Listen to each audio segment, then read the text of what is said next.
Uh-oh. All right, y'all. What's going on? Welcome back. We back. We back with another live. That's right. We back live on a Monday evening. Back with another post-fight show. Kind of a post-fight hangover show, like I like to call them. Well, the hangover's gone now. We recovered from that because it is Monday.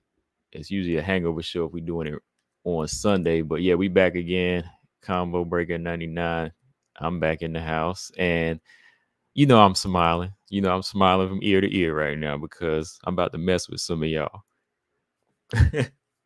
What's going on, Marcus? Marcus already know what's coming. BJ, you better know what's coming too. G Frank, what's up? Zay, what's going on, man?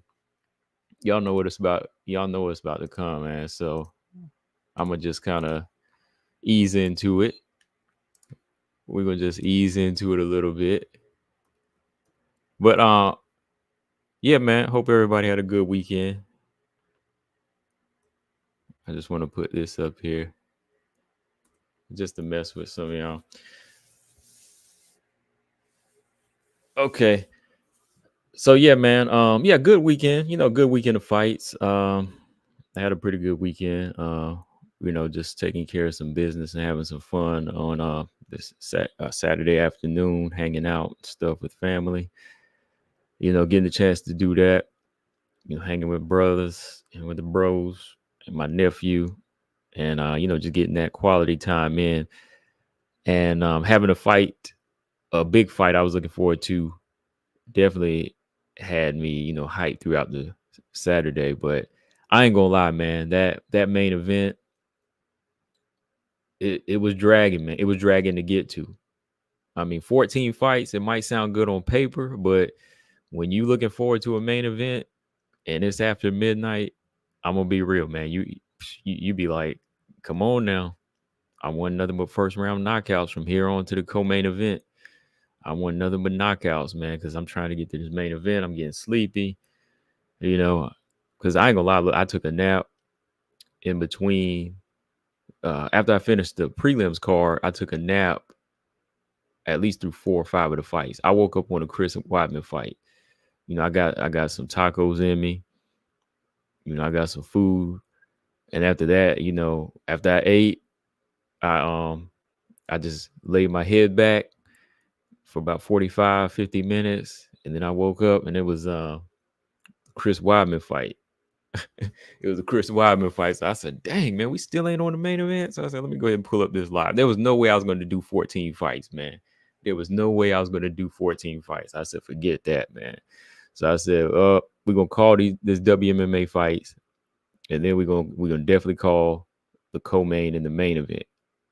And it paid off for me. Like I said, for the casuals, it don't pay off. They always got something to say. I enjoyed the main event. I don't care what anybody says. I enjoyed it. I think it's just one of them situations when people expect something. This is what I was telling you, Marcus. When people expect something to happen the way they want it to go and it don't go their way, they start crying. It's a bad fight. They make all kinds of excuses, right? It's just like a movie. When you think a movie's supposed to go this way, it don't go the way you want, and it still turns out good, you're gonna still find something to complain about. And to me, as a fan of the fight game and not just a particular fighter, I'm about the fight game. So if I see technique being used and technique shutting down one other fighter, I'm cool with it. I mean, of course, we hold it to a higher standard. Sometimes we might want to see this, we might want to see that, but the days of trying to see somebody get brain damage, concussion, it's going to be gone. It's well, it ain't going to be gone, but there's going to be a point where it's not going to be in certain fights because people are going to fight smarter. So you always got to lay that on the table, especially when you know what you're going in there with. Like when I know I'm going in there with two fighters that when one's not necessarily going to push the fight like Andrade like that, I'm not gonna be upset because I already know what to expect. And for some of y'all that think y'all know fighters by now, I'm like, if y'all know what to expect, what are you getting mad about? You know what I mean? Like, what y'all calling it? What you calling the fight boring for? That's what I'm just saying. Like, come on, man. Uh, Paul, what's up, man? Let me see. Yeah, the undercard. I enjoyed the undercard. There was a couple good fights on the undercard. Zay said he can't wait till Thursday. Yeah, for sure. Thursday gonna be a good card. Yeah, BJ, I gave in and took a nap, but I said I still got to get up for the main event. I still had to get up. Nate the train. I love his his post fight. His fight was good. Um, I wouldn't say it was the most exciting part of the night because I enjoyed Aslan's fight and I enjoyed what's his name, Bazookia's fight against Connor Matthews. But his overall energy at the end was funny, right? It was funny. See, yeah, G Frame said it if the fight deviated from his script. Exactly. It went away from the script. So, people got something to say. BJ said 125 is dangerous and a hard division to swim in. For real, it is, man. And for anybody that's fighting on these girls' level, I get to take my hat off to them. James said, great win for Manon, but let's keep it real. Is she really a beast? I mean, yeah, she's a beast. I mean, this girl couldn't be taken down and she was throwing Aaron around. I mean, I know you're always trying to find something negative to say, but you thought Valentina is invincible, and I told you she was never invincible. So, yeah, right. You got to look at the beast in a different way. I mean, she couldn't be taken down. She was tossing Aaron around up in there. It looked like a beast to me. Uh, let's see. It's the hardest women's division by far in the UFC. Yeah, somebody commented on one video and said flyweight division sucks except for Grasso and Valentine. I'm like, dude, get out of here, man. Like, how can you even say they're the best fighters if you're not going to give the rest of the division credit, man? Like, how are you gonna say Grasso and what are you basing it on if you don't give the division credit? Yeah, I don't even remember what video it was. It was like just a couple hours ago, I think too. It was like sometime today somebody posted that up somewhere, man. I was like, what are you talking about, man? How you gonna say the division is boring? Like, this is the best division right now. I mean, why are you even here if you don't like the division? That's my point. Mojo said the fight with Manon and Aaron kind of went the way I thought. Manon used her size and distance properly. She physically handled Aaron. Aaron really needs to work on her hands. Yeah, she do, man. She really do. She got to work, man. She really got to work on it. Yeah. Let me pull up this card though. I enjoy a number of fights on here, and the prelims was actually on point. I like the. Let me see which fights did I like. Did I see the Petrosky fight? Malcolm knocked out Petrosky. I think I saw that. Aslan and Anton fight was good though. That third round knockout, and then the Bazooka Conor Matthews, that third round knockout was good. Oh yeah, Arce and Burns, that was a good one. Arce was Burns was another one trying to land some low blows. We was getting a lot of low blows last night. I mean Saturday night. Yeah, that was a good finish. Jandiroba and Godinez was a good fight. It was decent. I mean, my bad, Verna. I should have stuck with you. Some told me to stick with Verna. I just couldn't pick Verna 100% because I thought that the inactivity was gonna come into play, and I thought Loopy had stepped up her game. Who was that said?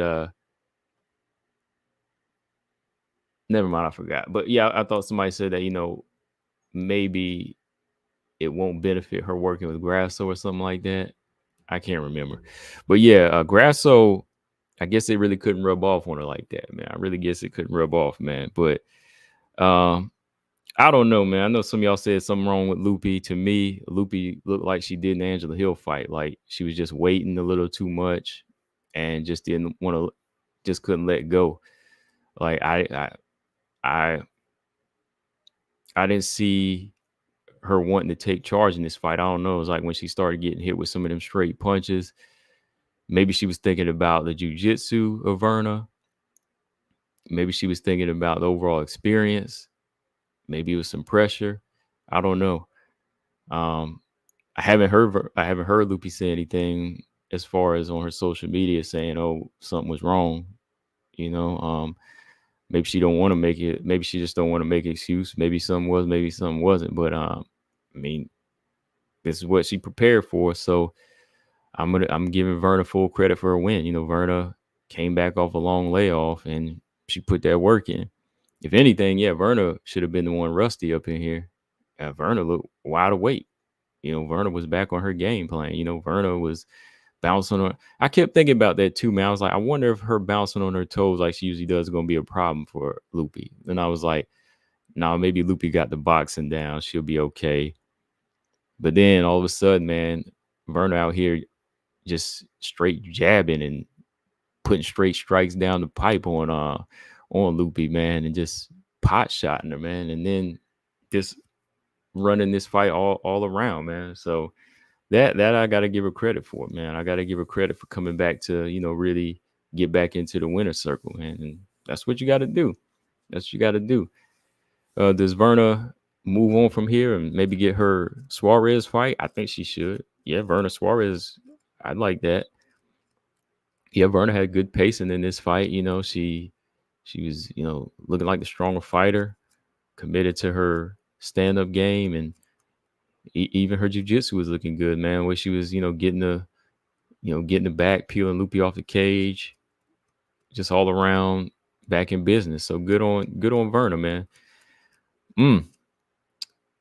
So with that being said, okay, Mark says so far Loopy freezes up on big fights. Yeah, that could be a thing. I'm saying like maybe her freezing up, maybe it was just the pressure. Maybe it was the pressure, and maybe she was thinking about the takedowns. Maybe she was thinking about the takedowns, and when she saw the reach of Verna coming into play, she didn't really have like good entry, a good entry plan. Paul said, I thought Loopy looked okay. Was that really just me? I was surprised she survived the subs from someone as good as Verna, and I believe Loopy had a higher strike count. Did Loopy have a higher strike count? I gotta look back at them numbers. Let's look at the numbers on that, because that's interesting that you say that. Oh no, total strikes. Verna had 86. Loopy only had 50. When you look at significant, okay, significant. Loopy had 38 compared to Verna's 30. But I guess all around strikes. Yeah, I thought that Verna landed more, like even jabs, like just total number of strikes. Yeah, I thought Verna landed more, even on the ground. She landed 8 more significant strikes, which I still don't really see. I still don't really see that. But yeah, like Verna to me clearly outlanded her. She clearly outlanded her, you know, when it comes down to just strikes. Because yeah, she was pot shot too, you know, letting her jab go. Maybe Loopy should have focused on them legs a little bit, you know, tried to take her legs out some, but she'll be back. We'll see. Can Loopy come back from this and maybe get get with the right squad that can help bring out what she needs to? You think she's being nurtured a little too much with what she's doing, or does she need to be uncomfortable? You know, does she need to be with a team that's gonna really kick her behind into gear to another level? Like somebody that's gonna make her say, you know, not as good as I thought I was. Where where the striking level is gonna be so high that it's gonna force her to have to get better. I mean, I don't know what's going on right now in the team. I'm just saying, like, when she comes in, you know, it just seems like same motions a little bit. Same motions. James said a lot of Verna's jabs were the ground strike. It's in the second. She landed good jabs on the feet. Loopy landed good power shots in the first and third. Yeah, she landed a few good ones. I liked Verna's right hand, though. You know, she kept that on the money. You know, so I thought that's what kept her ahead in this fight. Yeah, she do need to wrestle more. She got to wrestle more. Like I think she boxes so much now. She's kind of abandoned like how she can, you know, just get in there and level drop like Carla. Maybe that's who she needs to train with somebody instead of Alexa Grasso. Maybe she's becoming more of a boxer with Alexa. Maybe she needs to work with somebody like Carla Esparza. Maybe her and Carla would be that'd be a good teacher for her because Carla's heck of a wrestler, and Carla's got really good distance management and she can shoot. Imagine if Loopy could do that because Loopy's a little bit heftier in size and younger and quicker. Yeah, Verna Roder, man. Verna Roder in the third round and was squeezing. Like every time she kept squeezing, her with that forearm, like blood was spurting out of her. I was like, oh man, like this about to be over. Yeah. Good fight though. I mean, yeah, from here, I think Verna, she deserves maybe her reschedule with Suarez. However it goes, I mean, not Loopy, but Lemos was the replacement, right? Because it was originally Verna and Suarez. Yeah. Then Suarez had to pull out. Then it was Loopy and Verna. So Suarez was scheduled against Lemos. Then Lemos had to pull out, right? No. Suarez had to pull out. So Lemos fights Dern.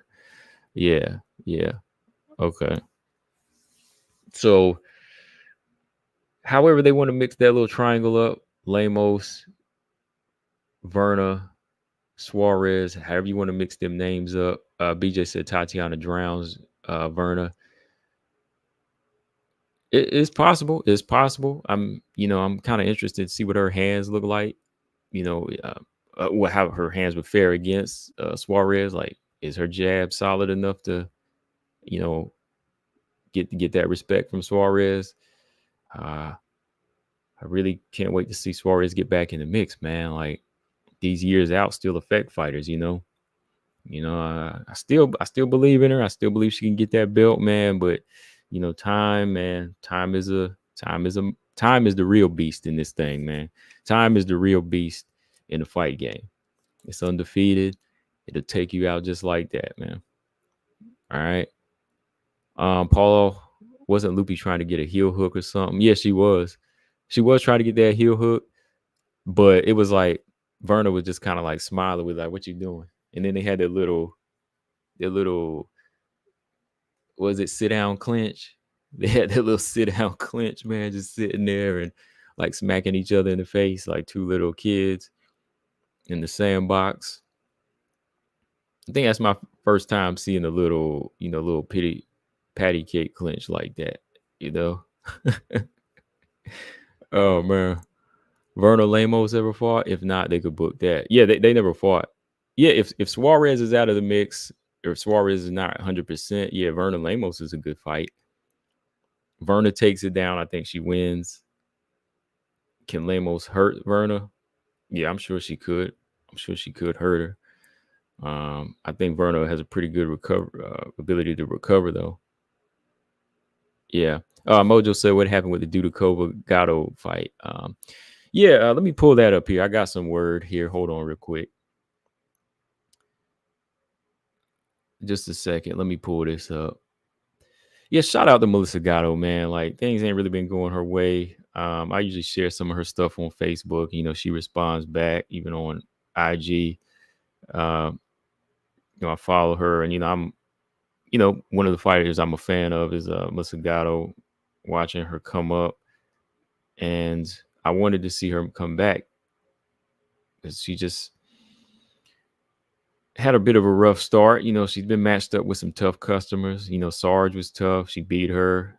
Lipsky was, Lipsky was a tough one for her, man. Like she caught Lipsky in a transition, man. And then Tracy Cortez, man. She's just been having a tough one here. And then right when she's getting her hands wrapped, ready to go, before the walkout, her opponent pulls out.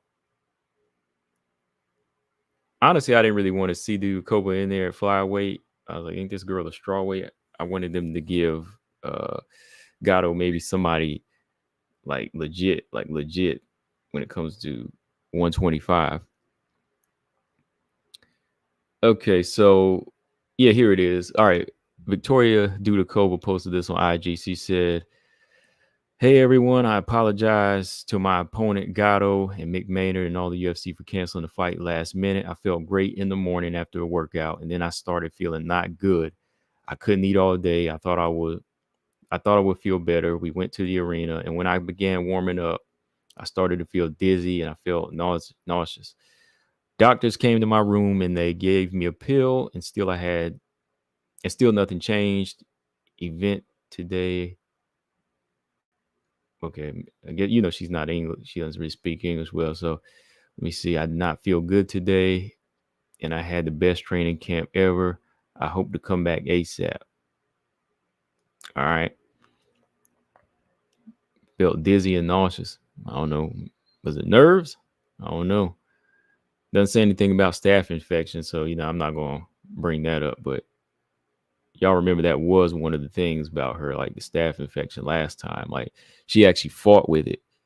She actually fought with it, which was pretty gross. I ain't gonna lie, that's gross. You spreading ringworm up in the mats. We call that out in the gym.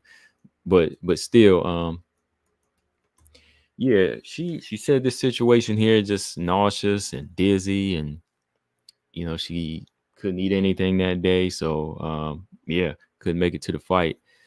So yeah, it was one of them like very, very last minute things. So yeah, sucks for Gatto. I hope Gatto comes back soon. I wish they could squeeze her in like a card this month, because I'm sure that she's still game and ready to go. But maybe they can get her in May. Don't necessarily have to be Dudakova either. Like I said, I didn't really want to see Dudakova in there against her. Man, go get Montana. Call up Montana or JJ Aldridge.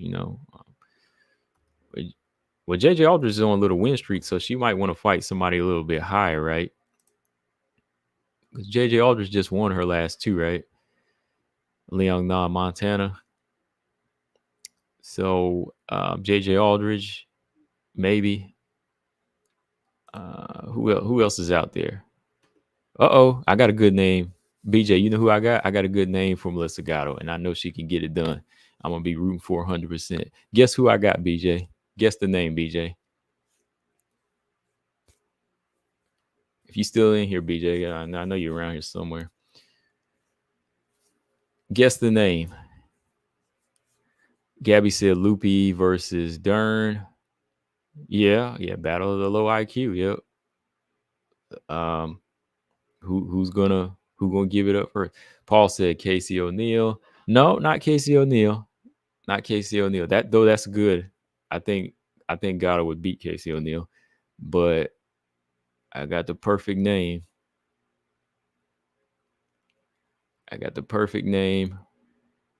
Stoyarenko. Nope, not Stoyarenko.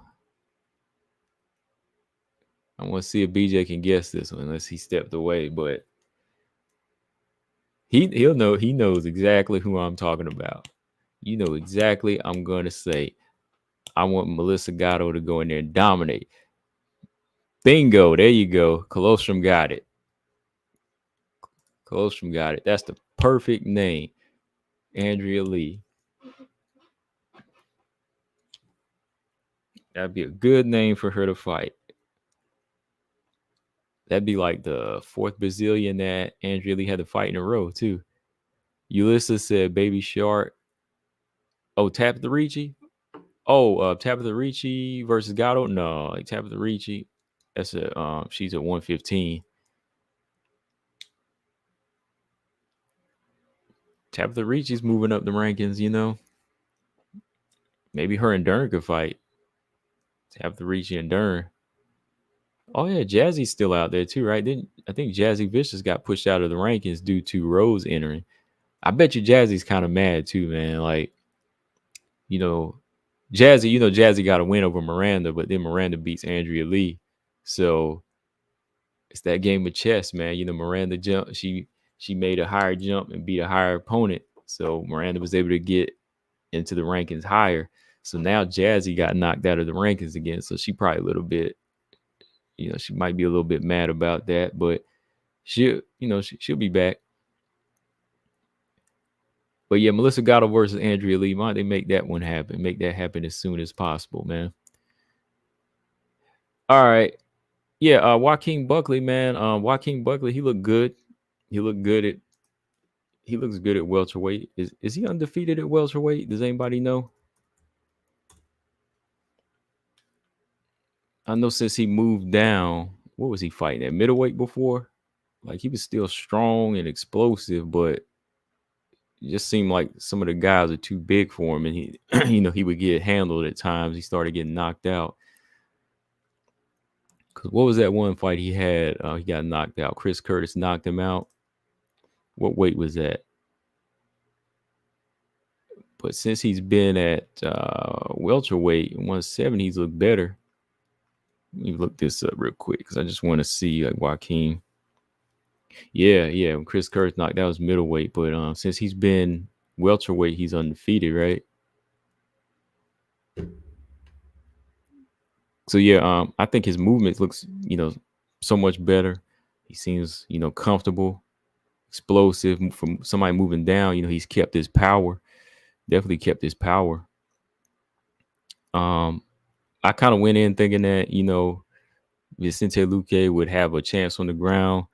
He's a little bit more well-rounded, but yeah, he's seen better days too. So eventually, I knew he would probably crack if this type of distance fight was going to keep playing out. And then eventually Buckley steps in with something big and drops him. And then when he was on the ground too, he wasn't really like trying to defend. Like he kept his hands up maybe to try to weather the storm and maybe see if he could get his guard around him. But from there, it was just done. Ref did a good job of stepping in and stopping it. So I thought the co-main was good. Nate the Train, he was wild to watch. Let me see who else was on here. I missed that. I missed the Kyle Nelson fight. I know that was a first round knockout. But yeah, man, this card kind of had a pay-per-view energy because of the time length that it was on. The time length that it was on, and it was just like, some of the matchups they had just seemed to have some big significance. Of course, the main event did. O'Neal versus Jazzy is fire. Yeah, it's still a good fight. Paul said Ricci versus Tisha is on the St. Louis card. Don't know if that's just a room. No, that's right. It is on the it's not a rumor. It was announced a little while back. I forgot I keep overlooking that fight. Like I still haven't mentioned that fight on this channel. Like I keep forgetting to bring that fight up. But yeah, Ricci Torres is a fight.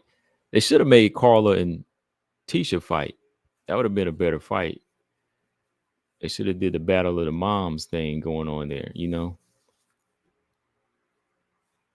And yeah, I remember Tisha lost to Carla like long while back in the Tough House, I believe. So that kind of would have been a nice fight to make. I think I have to go with Tisha in that one too. I'm gonna go with Tisha against Tabitha. What about you, Paul?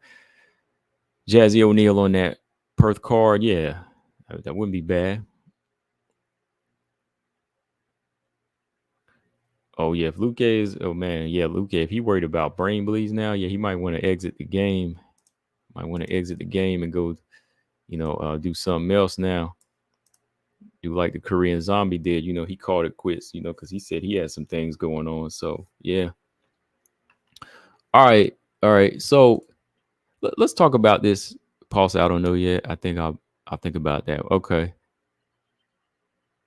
Even fanboy aside for Tisha, because I'm a long time Tisha fan. I'm talking since day one, since Invicta, since way back. Tiny Tornado whooping up on Rhodes back in the day, and Paige Van Zandt when she was only like a high school girl. I rock with Tisha since way back then. But even with all that aside, I think she should have enough skills to beat Tabitha Ricci. All right, yeah. So let's look at this main event, man. I want to talk about the main event a little bit with y'all. Yeah, my thoughts on the main event. I enjoyed it, man. I enjoyed the main event for what it was, but it seems like a lot of people, like most of the people that just picked Aaron, they ain't like the fight. They didn't like the fight. I'm gonna just be as real as possible. Like, see, I like both of them, and you know, when it came down to it, when BJ did the round by round, I ain't gonna lie, like being a fan of both, I'm trying to take it easy now. I'm trying to take it easy on Aaron a little bit. But when I ain't gonna lie, when BJ did that round by round with JJ Aldridge, I was almost tempted to say shut out and put some money on it, but I didn't. I ain't gonna lie, I was rubbing my hands when when he put that when he put that fight companion on that round by round with JJ Aldridge, and I saw what was going down. I was smiling that night, literally, not because I wanted Aaron to lose, but because I knew everything that Zaman was saying, he was going to eat them words. I ain't even gonna lie, like he was about to eat some crow. Because I said, if JJ is doing this, and I told you that too, BJ. I said, if JJ is doing this, a much bigger, better, stronger striker is gonna do this. All right. I was like, uh-oh. When I saw that, I was like, I ain't gonna say nothing now, but JJ is touching her, man. I was like, JJ was touching her in that first round. So I was like, I don't know, man. When it came down to my pick, I said, I'm gonna be nice about it because I like Aaron, but this is what I see. Now, shout out to Aaron. Definitely, the girl got heart, and she got here on a 6-0 run. So, before I get into that, all the people calling her overrated and talking trash about her now. Just remember, y'all was riding her train, and now y'all want to jump off that fast? Come on, man. Don't do that. But yeah, Manon, I think, even when you hear me calling the fight, like the only thing I could say that was going to cost her the fight was probably the weight. And that was just how she looked. Like if y'all heard me call it, there was nothing else. When the fight played out from round 1 and 2, the only thing that was scaring me about Manon losing was really just the fact that she kind of looked a little drained. Her movement didn't look the same, but she compensated for it. Like she made the right adjustments. Like she didn't want to burn too much energy on the feet like she does in a 3-round fight. Like she wasn't moving a lot. I got to give her credit there. She used her IQ. Like, of course she's bigger. We know that, but there was IQ there because Manon did not get on a bike in the fight. She kept the range. She turned angles. She turned Aaron. Every time Aaron would step in, she would bump her with the shoulder. She would push her. She would grab her neck with the right hand and throw Aaron around, sling her around. So I was like, okay, like she's the one not on the bike. She's moving her opponent. And I like that. Like I like when a big fighter uses their size. And that's what, a lot of us are probably afraid of, that Manon was probably not going to fight like a big fighter. And she did. I love when a fighter fights like a big fighter. Like when you got somebody like, rest in peace, Emmanuel Stewart, Hall of Fame boxing trainer. Like when he trained Lennox Lewis, Klitschko, he trained them big guys to fight like big men, and watch Manon here fight like a big woman. Maybe take my hat off to her and not say, okay, she's going to run all night. No, she fought like a big woman. Like maybe didn't want to grapple the whole night, but she used her size and she moved her around, so you got to give her credit on that. Like fought like a big fighter. Santos was bigger, but didn't necessarily use her size the same way. Like, and when I say use your size and strength, it don't necessarily mean like you got to put the blanket on a person. Like, no, you just push them, shove them, hold their head, bump them, use it to your advantage. Like, just because you're a flyweight doesn't mean everybody's going to be the same size. So you can't call a person a weight bully, right? Don't go calling Manon a weight bully or Tyler a weight bully because they might be taller or wider. Like, no, flyweights are going to be different sizes. Straw weights are going to be different sizes. So if you happen to be this big, use it to your advantage. Or if you're shorter, find the advantages and make it work for you. Like, that's what it is. I mean, I make it sound simple, but I mean, that's what it is. You just can't make an excuse to say, okay, somebody's too big to beat. Like there was a way for Erin to win. I'm sure there was. She just because she never stopped trying. She never stopped trying in the fight. That's what made it so dangerous for her. That's just what made it so dangerous. But yeah, with Manon being, the bigger woman, she used her size the right way. Yeah, yeah, Marcus. Santos was missing the footwork and stamina, right? When you when you have footwork, that's going to be Erin's kryptonite, really, right? Stamina too, because Erin, she's got a gas tank. She can keep going. She was in this fight for 5 rounds. She was just lacking the tool belt. She just lacked that tool belt, man. So I think Erin, maybe had she had like a better, I think we could say a better boxing coach, maybe that could give her the basic fundamentals on how to get on the inside and not try to dance with a striker. She probably would have succeeded there. The same way, like Strickland, like Sean Strickland used his boxing fundamentals to shut down the MMA striker and Izzy, right? Like, of course, he kept it standing, but I mean, for Erin, she could have used some of those fundamentals to get on the inside and land some body shots, and then eventually try to clip Manon and hurt her and get her to the ground, or just land some good power shots to frustrate Manon and get her down. But there was a lot of just too much long striking. Like she had to use a long jab, but to get in, but there was just too much basic brawling to the point it was just rinse and repeat at that point for Manon. She knew what to do. And I think at that point too, where when Erin would lock up, she felt that strain. She was like, okay, she's not moving. And she got tossed around a couple of times. She was like, okay, I don't think the grappling is going to work either. Like, so I think that came as a surprise too. Like they thought maybe striking their way in would get the fight to the ground, when they probably, all in all, probably should have really worked on like some good core strength and wrestling.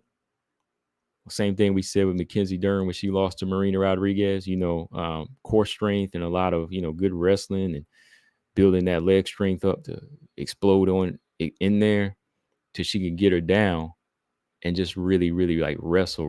Like, because if she wrestled Manon for maybe at least 2 or 3 rounds, she could have got it, right? Maybe. But because Manon's strong, like a takedown defense is on point. Like that girl's strong. So that's why I put a maybe there. But I'm just saying, like, those are some of the other options she could have used. River Rat, what's up? He said I should have placed a bigger bet on Manon. I should have too, man. Because I was rubbing my hands after like I said, when I saw BJ put that JJ Aldrich fight, I started rubbing my hands and said, I think I might have to put some more in this one. But I said, nah, not this time. Zay said if Tyler had stamina, I think she would have beat Erin. Maybe, stamina and a little bit of footwork too. Marcus said Manon's footwork complemented her striking, her ability to maneuver around Erin. Gabby said Erin tried to do takedowns in the clinch where Manon was stronger. Yeah, she tried to do some upper body, like a lot of upper body locks, and Manon was not moving. Like she really probably should have just tried.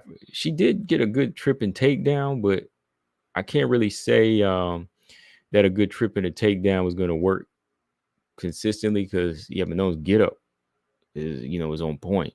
It's just she's just too quick there. So I don't know. Maybe Manon played possum a little bit too. Maybe she played possum a little bit, the way she was kind of looking sluggish in the first couple rounds. I was kind of like worried about it because, back to what I was saying, I thought that the only way she was going to lose when I saw it, I was like, maybe if she gets hit clean at this point, because she looks a little tired. But when it came down to tools and skills, she was way ahead of Erin. I mean, just pop, push her, move her, shove her back. Erin got in some shots. Erin got in some shots, though. Erin got in some good right hands here and there, and she got in some good left hooks, left hands. She landed a few nice body kicks, and of course, the head kick in the 5th round. That's really, that one thing that she had at that point to try to go for. So I think Erin, she has the balance and the ability to be a better striker. I think she does, but it just can't all be striking. It has to be a point where she um, just uses it to get to where she needs to be, and that's on the ground. Same with Mackenzie Dern. Like, they ain't gonna be the best boxers. They're not gonna be 5-round strikers, and they're not gonna pick people apart. Their main things are to be physical and taking it to the ground. That's what it's got to be. It's got to be on the ground. Like, even in this type of fight, you see Erin wanted to brawl with Manon, but she couldn't even brawl with Manon on the feet like that. She's too small for that. But the way she's built, like, I think she's strong for the ground. Masterminds Erin did not attempt double leg or single leg because Manon just keeps showing the knee. Yeah, Manon put that knee up a couple of times. She put that knee up a couple of times and kind of froze Erin up. Mike Ross, what's up? He said Erin at 125 looks like a straw weight with some baby fat.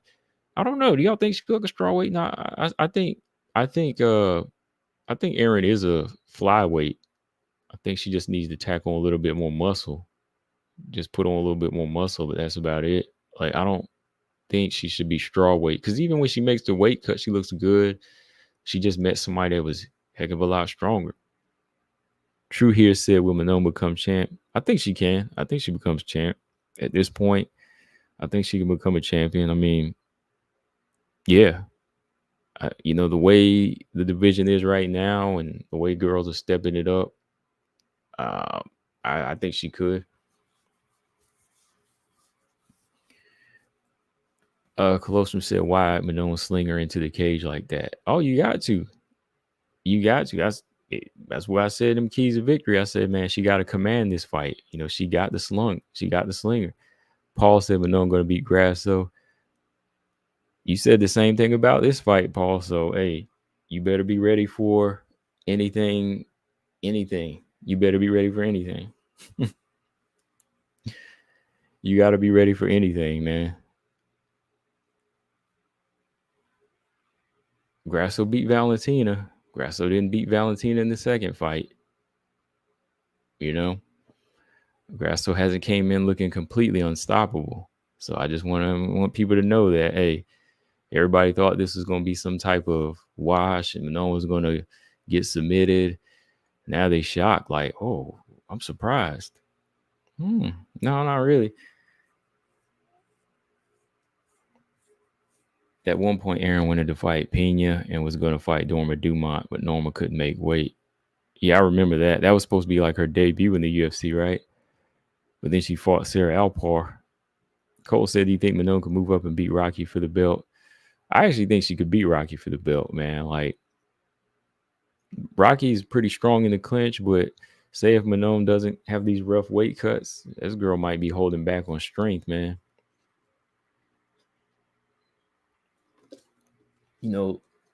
Less of a weight cut. Got that less weight cut for her, so it's possible. Paul said, yeah, but Grasso can actually strike. Erin had to get takedowns and didn't. Yeah, that's true too. Yeah, Grasso can actually strike too. But Grasso, she gets hit too, and Grasso gets taken down too. So, if Manon wanted to take her down, that's there. Grasso, she's open to being taken down, Sometimes Grasso will be taking little breaks too. So, she's open to be hit.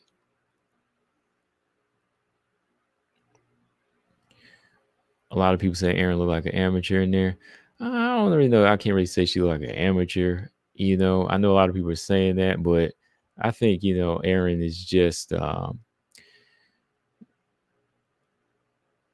don't think she was ready for somebody with that many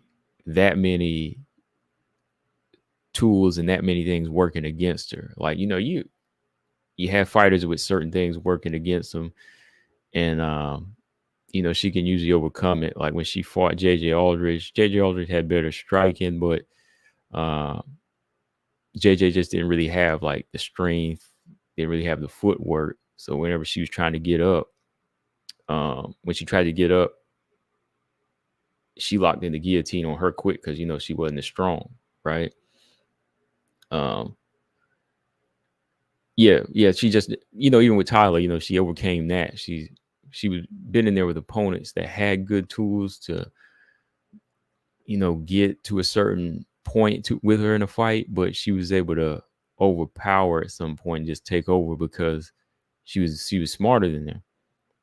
She was either smarter or quicker at that moment. Tyler was powerful, but eventually Tyler kind of gassed. Tyler didn't really use what was working in the first round.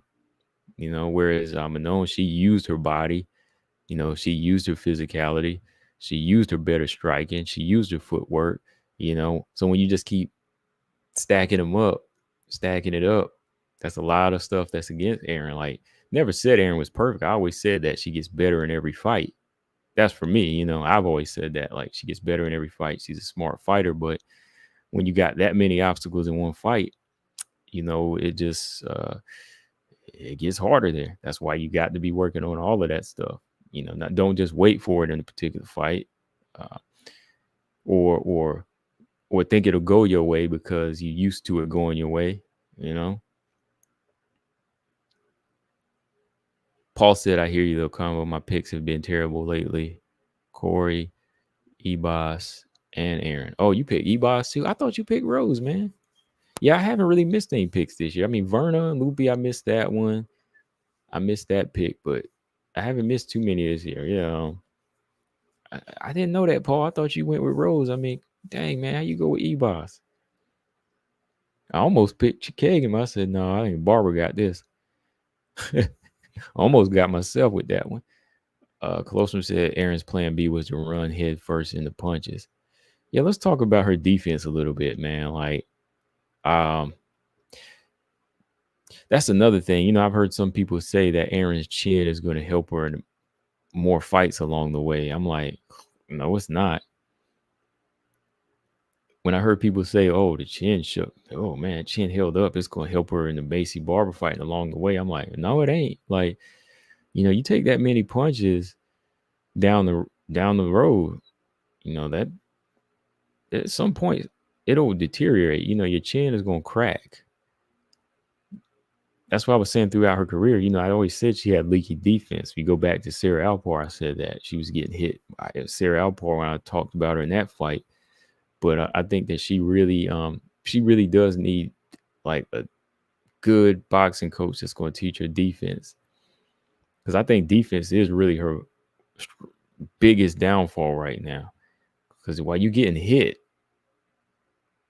that's you may not think that you're getting gassed or you're getting broken, but because your heart is so pumping and the adrenaline is going and you're used to winning and you used to being that tough girl, you're still getting taken apart. You're still getting taken apart physically. Like when I was watching that boxing match with Danny Garcia and Brandon Rios kept coming and get hit by right hands, and eventually he got hit with one till it was just lights out. Like he didn't even like feel it. He just got knocked out and he was done. And that's how it could be for Aaron one day. Aaron's going to keep walking and then boom, lights out because her chin can't hold up anymore. Because he really kind of turned out like it's kind of, it wasn't as bad, of course, but it was kind of like Nunes and Pena. Because Nunes did get hit some in her fight where she got chewed up a little bit against Pena, in the second fight. The leg was hurt and everything, but she was dropping Pena like multiple times because they just run in like that, and they think they can depend on their chin. And I don't want to see Aaron turn into that type of fighter, man. Like, I don't want to see her turn into that type of fighter that's just gonna, depend on your chin and think, your chin is going to be the deciding factor on how to intimidate somebody. Nah, man.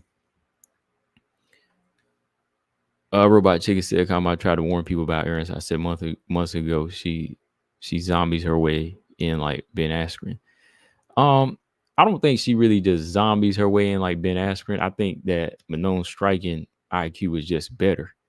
Like Manone's better. Like she punches her way in against people with no footwork, but it works on certain people.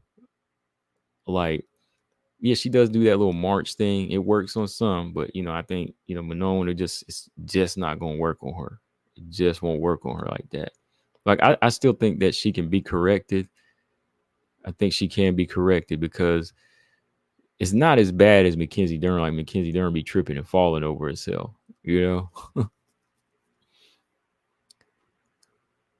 Pine K said Aaron's going to be the Mackenzie Dern of flyweight. He took it there. He said wins against low ranked fighters will hyper again, and then she'll face the top and the hype derailed. The cycle continues. Yeah, I think she will still beat a lot of unranked, low ranked fighters, but yeah, she's beat some high ranked ones too. I think she'll be back. I think she'll be back. I think she will be back. Getting the belt like in a rematch, say if Manon wins it, I don't think she touches it. No, I don't think she touches it. I honestly don't think she beats Grasso now that I've seen it, and I don't think she beats Valentina though, sadly. Unless a lot of work is done now. And that's what this was. This was a deciding factor type of fight. They both were 6-0. Let's see who's better out of these two, right? So we see Manon can move on. We can see Aaron go back to work. She's 10 years younger than Aaron. I don't know why people think she's done. Like, she's not done.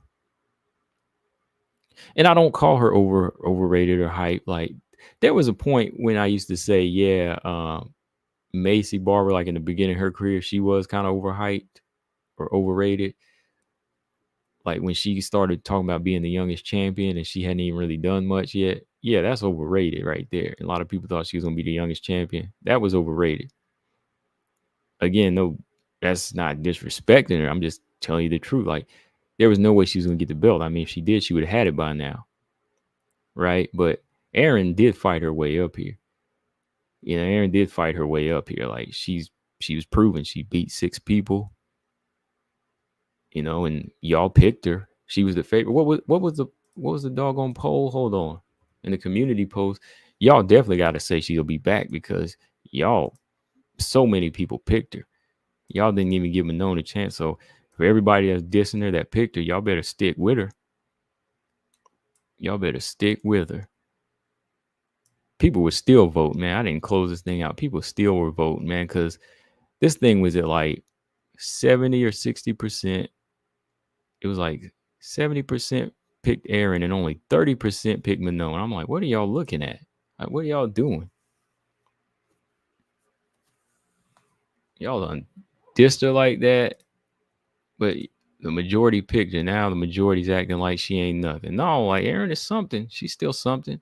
She's still got a lot of heart, and she's still a good fighter on the ground. She just needs that better. She's got better balance than Mackenzie Dern too. I will say that. And like I said, like I'm still keeping her up there as a possible, threat to the rest of the girls at top 10 or top 5. But I'll be truthful and say she's not beating Grasso and Valentina right now. Right now, she's not. She's not right now, but in the future, she's got years. She's got years. See, that's why I was a little bit. I definitely rooted for Manon more because she was older, and I said, okay, she's already more experienced, and I'd want to see her get her chance. Okay, I want to see her get her chance first, like she's already here. She's more established, so. And that is one reason why I feel like she would probably win. Paul said, I still love Aaron. She needs some work. Okay. 6, what's up, man? 6 said Aaron's best fight is Macy. Yep. That's still a fight I want to see. Like I said, win or lose, that's still a fight I want to see. Do you think it'll happen? Let me see here. Pull some comments. Let me go back up here. Brian said Manon had distance management perfectly too. Excuse me. Yeah, the distance management was really, really working well in this fight. I think she was doing, great job. Even without having to, move completely out of distance like she did a few times in like the Myra Buena Silva or even the Rose fight. Like she wasn't moving as much like that. She was just eyeballing it, taking a step back, not overextending, reset, boom. That's why Aaron didn't really have any clean head kicks landed until the fifth round, till she got slowed, till they both slowed down. A few good body kicks, like I said, but other than that, Aaron having a longer reach didn't really play the factor because, again, better at distance management, no matter how long shorter her reach was. GG, what's up? He said, if you're complaining about 14 fights, don't complain there not being more than 2 WM fights because there are 5. Wait a minute, what are you talking? What did you say? Oh, hold on. If you complain about 14 fights, don't complain of there not being 2 WMM fights because there's like 5 more men's fights. Smaller card equals less WMMA fights. Not unless you schedule 4 like usual, right? Not unless you schedule more WMMA fights. Like there have been times where you have like 11 or 12 and you do more.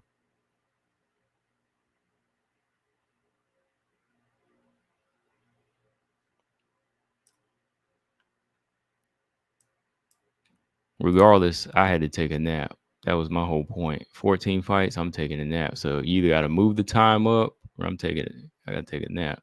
I might not be as young as you are, GG, but hey, Paul said I kind of want to see Andrade and Macy or Andrade and Rose trilogy. I do want to see the Andrade Rose trilogy at some point. I really do want to see that point.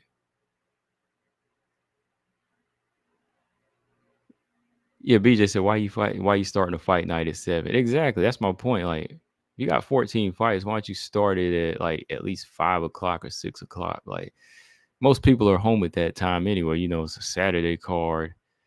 And it's not. You ain't got to pay for it.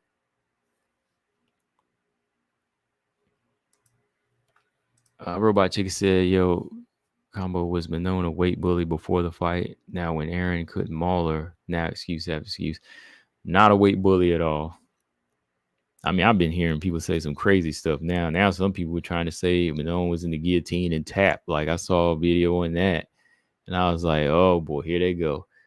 Like didn't even look like a tap. Girl was just moving to one side, on her thigh, and shifted to one side, and then got back up. And people were trying to find any type of excuse to make it seem like, oh, this ain't a legit win. Yeah, this fight night card went on pay-per-view hours. G Frank said McKenzie is 7 years older and 8 years in the game. Is she? She's 7 years old. Yeah, that's right. She's 7 years. Yeah, she's already in her 30s, right? And she still can't wrestle. She can barely box. If Aaron hasn't improved at all 7 years from now, then we can call her another Dern. Right. That's what I'm saying. We can't say that now, G Frame, until if she hits 30 in the UFC and she hadn't fought for that belt yet because of her, same dimensions, then yeah, we'll say Mackenzie Blanchfield or Aaron Dern.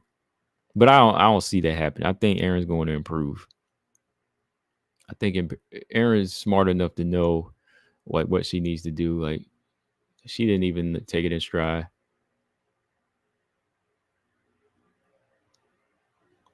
Ulysses said, "What are Manon's chances with Val and Grasso?" I like her chances, Ulysses. Now that I see like how she's able to fight smarter in a fight, yeah, I like her chances.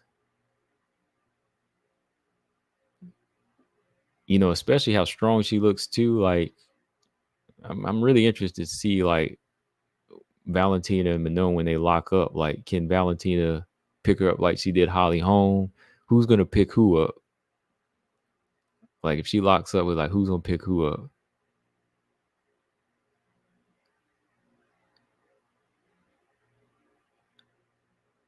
Gigi, you said that you were playing something for 40 minutes ago. You said the pacing on the cards needs to be better. My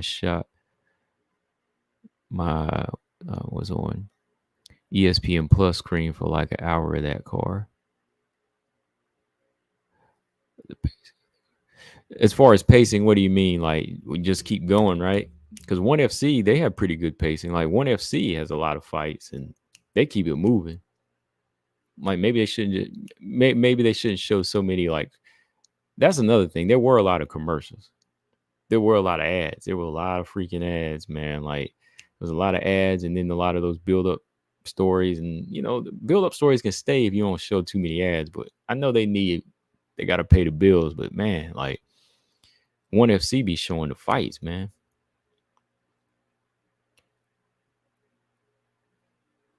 Colossus said, now I think Natalia would probably piece Aaron up or can get Aaron out, muscle her. Yeah, I think Natalia Silva would be a bad matchup for Aaron right now. I think Macy Barber is a good fight. I think Macy Barber is a good fight for a little bit more risk there, but I like that fight. I like Macy Aaron better. Natalia's a bad style matchup for her right now. A lot of movement. Natalia Silva may be small, but Natalia Silva's strong. Like, there's a lot of power in their legs. Like, you seen Natalia Silva's legs, like, even now in her downtime, like, that's where a lot of her power is from, and her speed, like, her legs, like, that's a big key. That's why she has a lot of, movement. That's why she has that high energy and gas tank. She's very fit, strong legs, man. That girl can move. Hard kicks. I mean, good movement, a lot of push off from, those legs are getting out of the clinch. She uses her legs, man. Like, she uses them. So I think that movement, it might bring too much of a memory back for Aaron, and it might kind of frustrate Aaron. Like, I can see Aaron trying to push her way in, but then boom, boom, knees on Natalia Silva, from Natalia Silva right back to the center. Robot said GDR or Norma. I'm gonna say GDR. BJ said PFL keeps it going. Yeah, PFL keeps it moving. BJ, tonight was a post-fight show. I will drop a link, BJ, if you want to say anything, because I gotta hear your words, BJ. BJ been missing after this fight. I want to hear BJ speak up now. I see Manon. If Aaron won, I wouldn't hear the end of it. Even though I like Aaron, BJ, if Aaron won, I wouldn't hear the end of it. But now that Manon won, I thought you was hiding from me. Paul said Nora versus Melissa Dixon this weekend. Yeah, I actually will be out of town this weekend, so I won't be calling these fights. Gonna be hitting this beach up, man. It's springtime. Gonna be hitting the beach house up this weekend, man. Gotta get away and chill. But I will I probably, I will be taking a look at them when I get some downtime. You know me, I'm gonna still be peeping fights. Even when I'm hanging out sometime, pull that phone out and look. BJ said I'll get on the next one. Come on, BJ. Now, BJ said I'll get on the next one. Yeah, I got Melissa Dixon against her opponent.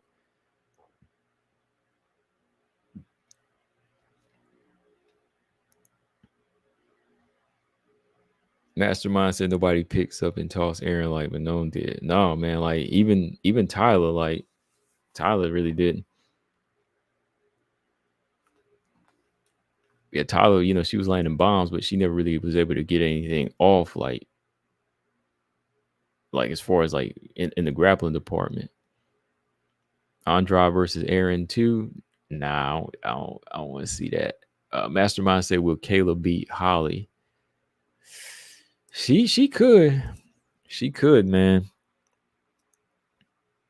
I mean, I'm hoping that Holly can do something, man. Like, I'm riding with Holly, man. I want Holly to go in there and put on a clinic. Can Holly do what Manon did against Aaron, do you think? That's the question I'll ask y'all. Like, can Holly do what Manon did to Aaron? Like, is Holly strong enough to move Kayla like that? Like, Kayla's moving down to 135. Like, will she be? Will Kayla be a little depleted, or will she be her old self? Aaron Miranda too. Build up Aaron again. No, Gabby. Let's do Aaron and Macy. Let's do Miranda and Viviana Arujo. Or Miranda and Casey O'Neill. How about that? Paul said talk some trash about Casey O'Neill. That would be BJ. Oh yeah, like Miranda beating Casey O'Neill.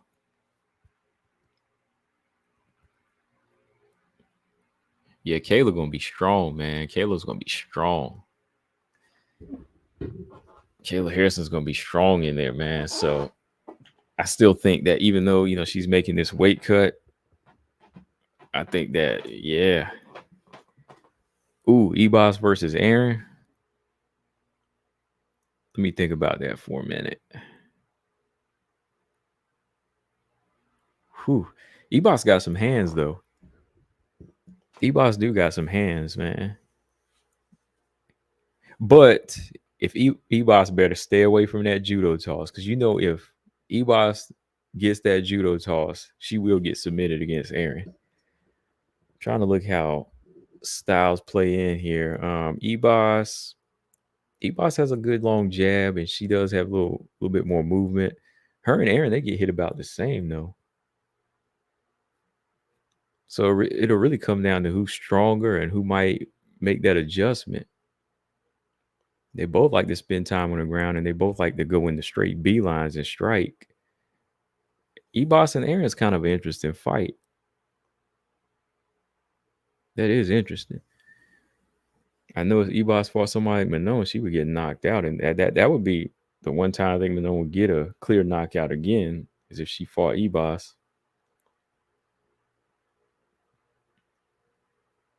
Paul said, let's talk about the Lipsky O'Neal fight again. Oh, man. Lipsky, man. Lipsky buckled her didn't Lipsky buckle her in the second round? Lipsky buckled her in the second round. That made Casey want to go to the ground, but then she got submitted.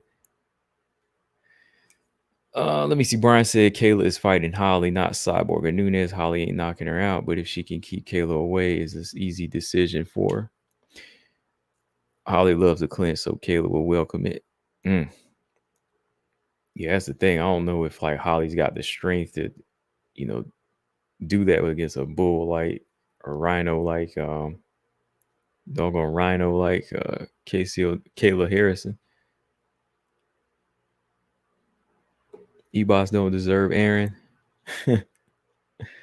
No, she don't. Barbara does.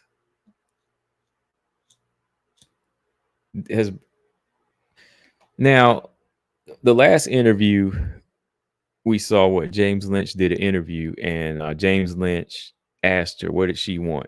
Do you want Aaron, Manon, or Rose? This was before the fight night, right? And she said, I'll take Rose. She said she would take Rose. But I think after this fight now, said Rose would kind of be a step back. So maybe she's eyeing Aaron now, which we all kind of knew would have happened, right? I mean, it makes sense now, and it made sense back then too. Go ahead and take on Aaron. Aaron, they're not boring. I mean, she tried to say they're not exciting. I mean, if they're not exciting, get them out of there.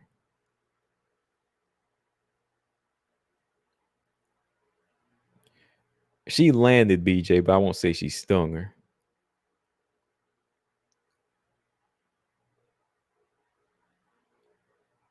G frames. Yeah. That's right. Yeah, she said she wanted Grasso first. No, yeah. Because James Lynch asked them names, and she was like, "I want to rematch with Grasso." So he had to really grill her down and say, what about these names? Basically, he was like, what about these names? Yeah, she asked Grasso. She wanted Grasso. Still avoiding them names.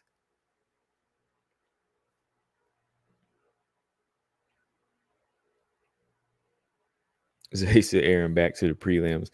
She did good, man. She did good. I mean, shout out. She fought her way to a main event. And I won't say back to the prelims necessarily. I mean, Mackenzie Dern been losing and they put her on a couple main events. I mean, yeah, shout out to Manoa. This was like that situation where everybody thought Dern was gonna dig into Marina, but I was like, watch this, yo. Marina gonna pull this thing off. Marina's just way better on the feet at what she does than what Dern does. And that's how this one kind of turned out.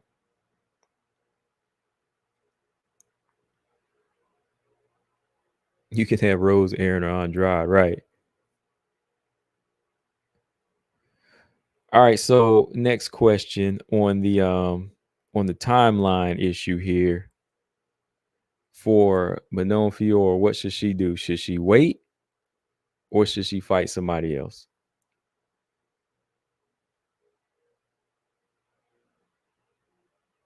Yeah, I agree, Brian. Aaron won't be out muscled or kept at bay by most fighters. Like, no, like she's got to be. Yeah, she's still alive. Like, not too many people will do that. That's why I was so like, even my keys to victory. I was so like big on Manon being the bully as far as like taking command and pushing and muscling, unlike Tyler.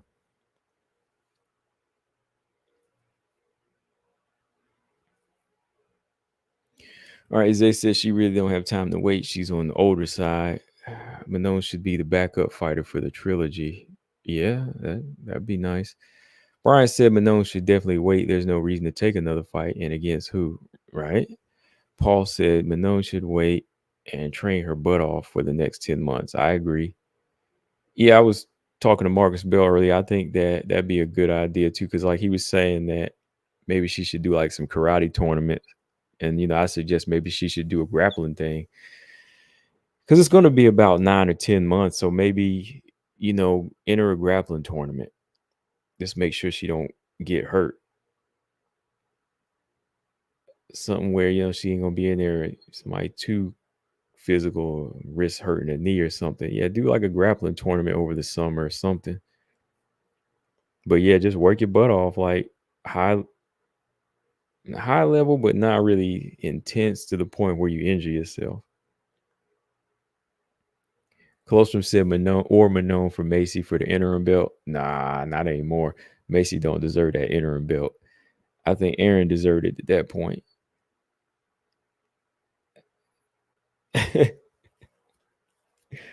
I like Macy though. I do.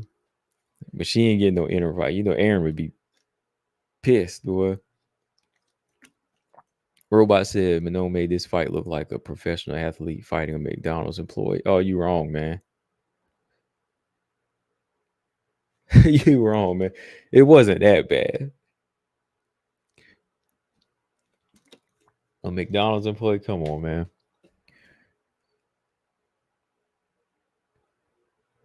Brian, defend Aaron there. I know you come on, Brian. I know you said she ain't overhyped. I still ride with Aaron. Like, you gonna take that, Brian? He said she looked like a McDonald's employee in there. I mean, come on. Aaron is a good fight. How you think Aaron got up here Aaron didn't get here by mistake? Aaron did land. Yeah, Aaron landed on like 90 something punches to Manon's 130 something.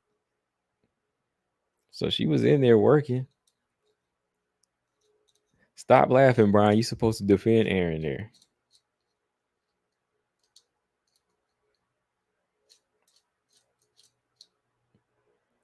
This girl ain't serving McFlurries. Come on now. She ain't serving up Egg McMuffins. She was serving up a 6-piece. Manon served up a 20-piece. James Perez said Manon should crash Tough House and talk her junk. She should, man. No, she need to show up at this at the last interview or whatever they got to do before the tough finale. Master said Manon definitely got a chin. Yeah, she got a chin, man, because she's taking some head kicks and she's taking some right hands in this fight. Like Jessica Andrade actually kind of stumbled for some of those block fists that Blanchfield has. I wonder whose chin is better though. Valentina or Manon's if they had to fight. Yeah, Gabby. I mean, Manon could play the heel at this point. She could play the heel at this point because everybody was kind of in an uproar when she said that Aaron was easy work. She said Aaron was easy work. Easy work. I got a little worried when she said that though. 'Cause I was like, uh-oh. But hey, I mean, she meant it. She could have played it, I mean, she's kind of the heel now because, yeah, some people just don't find some reason not to like her. But I'm like, oh, Aaron's kicking butt right now. There's only one heel at 125, and he said that is the Applejack King.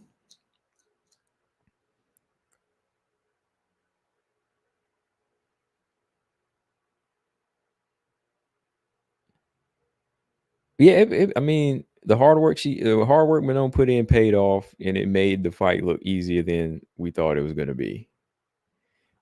Aaron landed a high number of strikes, almost had a guillotine scare and a good head kick, but that comes from grit and heart, which she has. But when it came down to pure skill in the meat of the fight, she was just far behind, man. Mastermind said Macy is coming for them. Just wait. Who's Macy coming for?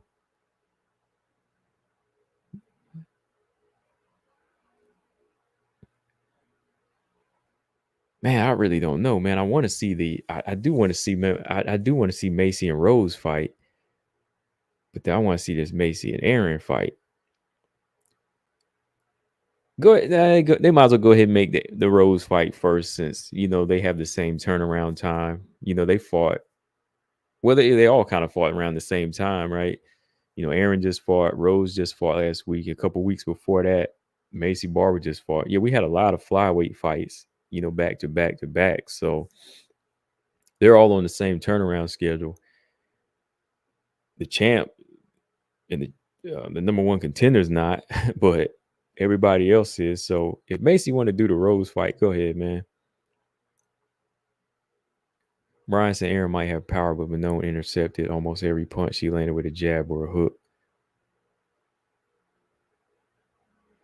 Gigi, what's up again, man? He said, have you seen what Kay Hansen's been up to these days? No, I haven't. Oh, are you talking about? Oh man, are you talking about the OnlyFans thing? Because she been doing that for a while now, right? Oh man, I hope she ain't doing nothing worse than that. Gabby said Manon should try to speak English just like Peter Yan.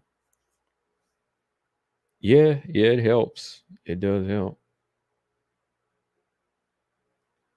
Oh man, Colostrum said Rose in the dang way give Natalia a fight. He basically said it. he said basically give Rose Natalia Silva, yeah. Brian said Macy could knock Aaron out for sure, but Aaron will be able to get into Macy to grapple and grind. Yeah, that's the thing. Like Macy Barber, I don't know if her strength is going to be on 100 like Manon's. Like her takedown defense is not on that level because Andrea Lee took her down, Grasso took her down. So Ebos took her down too, right?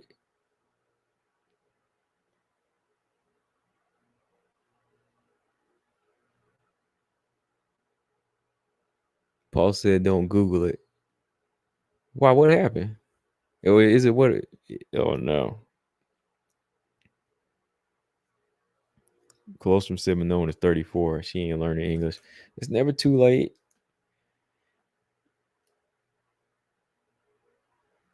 Have I seen what Kay Hansen was up to? Okay. We'll just look at her IG. I want to see if she has any fight updates. I'm not going to Google. I'm not going to Google, Paul. I just want to see. I just want to see on her IG. Yeah, because I knew she had one of those.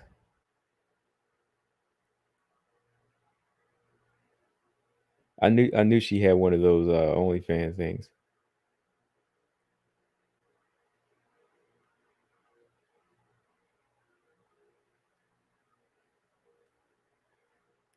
Okay, Gigi said she's filming. She's videotaping something over her shoulder. Okay, I know what that is. I thought she had an Invicta fight coming up. Is she coming back? Is she coming back to fighting?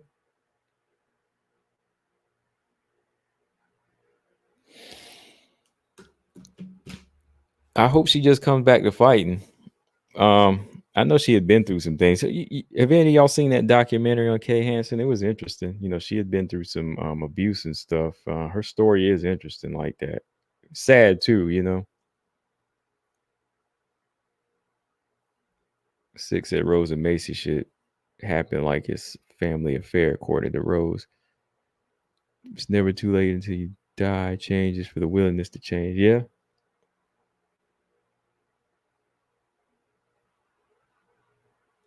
Brian said videotaping. He said videotaping is an old slang, right? And you know I got to be in my 40s because I didn't even pay it no mind though. You know, I didn't even catch it. You know, I mean, I heard the video, I saw videotaping, but I was just like, oh yeah, I ain't, you know, okay. Put that thing on VHS.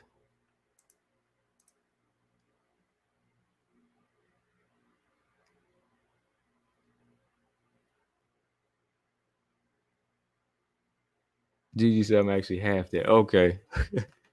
You just using some old school thing. I know, Gigi. I know. I know. Taking a video of, I know. I don't even have to see it. Well, I pulled her IG up, so yeah, I already know. Yeah, I thought she was still fighting, man. I thought she had a fight coming up. Gabby said, "Do you think Jazzy climbs to the top? She's 34. I think she can get into the top 10. Well, I definitely think she can get back into the top 15. I will say that, like, no doubt. I think at 35, actually, Jazzy's 35 now. She just turned 35 last month. So at 35, I think she can get into the top 15 and she can possibly crack top 10, but top 5 is kind of hard though.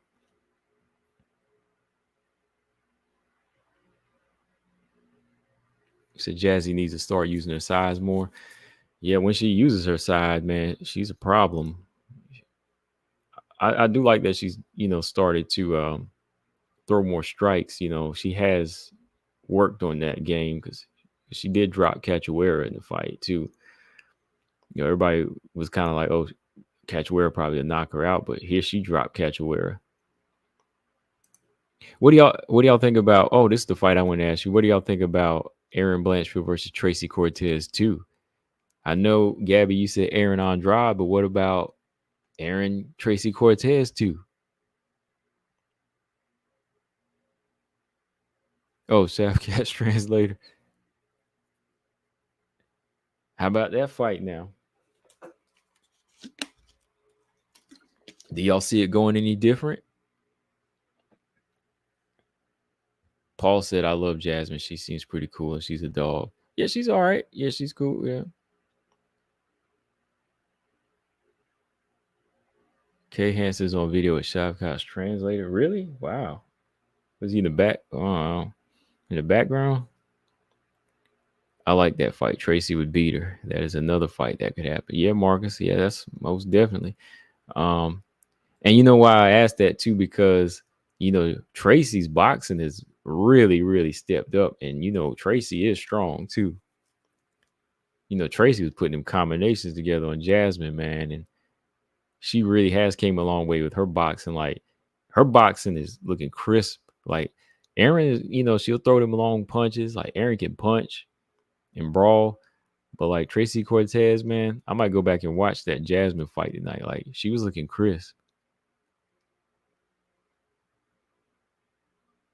Yeah, Tracy is strong in the clinch too, man. That's a rematch that Aaron might not want right now. Jazzy almost started pulling. Jazzy got frustrated. She tried to pull Tracy's hair in that fight, right?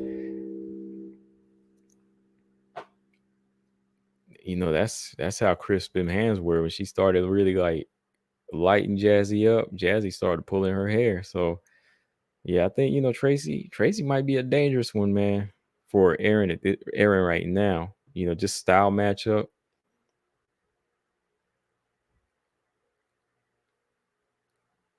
And of course, again, we not trying to say, oh, Aaron, I'm looking at style matchups here. Like Aaron is still a good fighter, like, but there's certain particular things you got to work on because these girls here they evolving.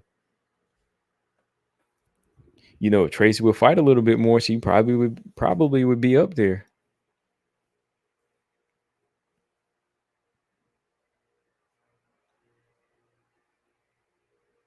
Yeah, Tracy don't got the best defense either, so whoever lands more and creates more damage wins. Yeah, and I think, you know, with again, basing it off of what I seen Tracy Cortez do with her combinations, like, she's quick recoil, step to the side a little bit, and even good on the wrestling. So interesting match. Marcus, I've been calling for Aaron Tracy too for ages. Yeah, at this point, it would kind of make more sense too. Now, maybe let Tracy get one more fight, but if they could make it this year, I wouldn't be mad at that either. Like we only what 4 months deep. It's April 1st, so if we could see a few more fights and that be one of the rematches, yeah, I would definitely love to see that, Marcus. If Tracy and Kareem fight, I'd be sick. Oh man, Tracy and Kareem. Yeah, Zay, Tracy only fights once a year though. Like that's her downfall. That's what pissed me off when she beat Melissa Gatto because I was like, watch her win this fight. Watch, she just won this fight. She gonna disappear.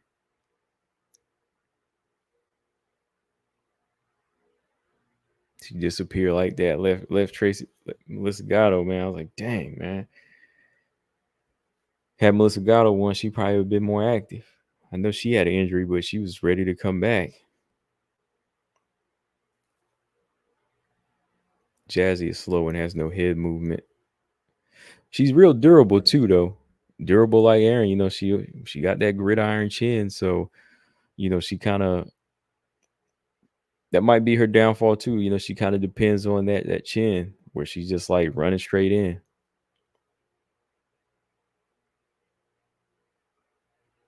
And Brian said Tracy would get subbed.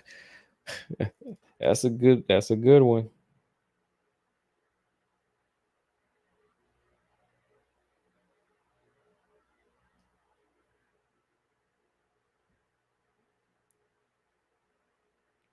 Yeah, when is it?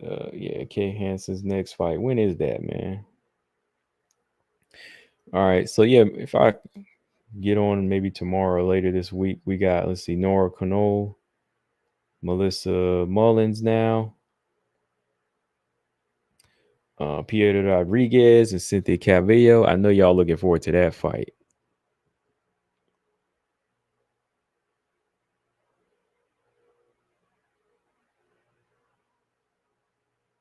It's you boy, you love some Kay Hansen, don't you?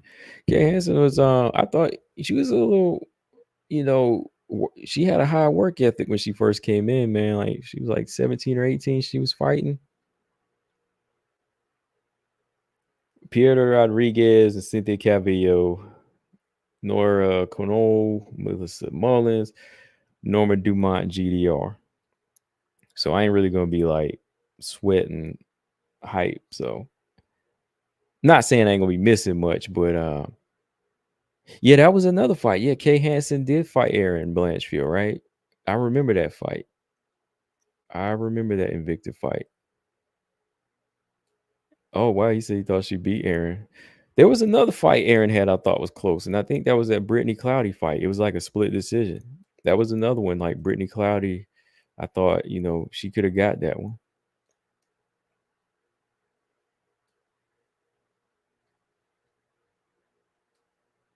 Aaron always found ways to win. There's some close ones. Yeah, Cynthia Calvillo, she fights. Easy, man. Dang, Easy said I missed the stream. He says, sorry, I was cooking and now I'm eating. Dang, bro. Yeah, you missed it, man. I was ready to drop you a link too, man, because I wanted to get Easy on for the first time and hear his thoughts, man, on the fight. You done missed me. Easy done missed me talking trash, because Manon won the fight and everything, and everybody was against her. Yeah, that was like one of the. That was like a first fight I seen Brittany Cloudy in, and I thought she won that one. And that was like when I first became a fan of her too. Now I got to get some interviews again, man. Like I talked to Brittany Cloudy 2 times, man. Like I have not done an interview I haven't done an interview in 3 years on this channel. I ain't interviewed any fighters in 3 years, man. It's been that long. Like I haven't been, I ain't had time to reach out. And, I just been real busy, the past years, family stuff, and now I'm not even really like anxious or excited about doing it anymore. Easy said I get on if you stream again this week. No worries. I might get on tomorrow. Because if I get on tomorrow, I won't get on anymore this week because I gotta work a few days and then be out of town on Friday and the rest of the weekend. But yeah, I'll probably be on tomorrow because I don't have much going on tomorrow. The day off tomorrow, so I'm gonna be running some errands early day, and then got to get a haircut and stuff tomorrow morning. So yeah, I'll be home tomorrow evening.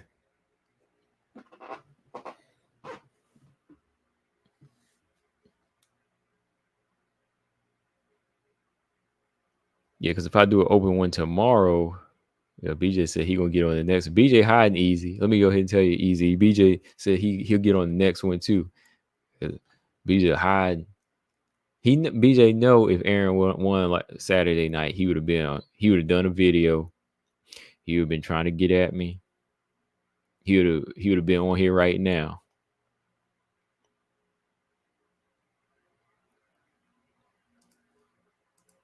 He said he act like he didn't pick Aaron. I mean, he know he picked Aaron. I mean, I'm just saying. Gabby says Santos Kareem would have been fun. Yeah, that would have been an interesting matchup. Santos gonna be fighting Ilaria Wani Thursday. Paul said Rose beats Ebos and she goes from unranked to number 7 above Natalia Silva. I don't know about that. Yeah, I don't agree with that. I think Natalia Silva's put in more work at 125. Like, I think they just wanted to give her a rank.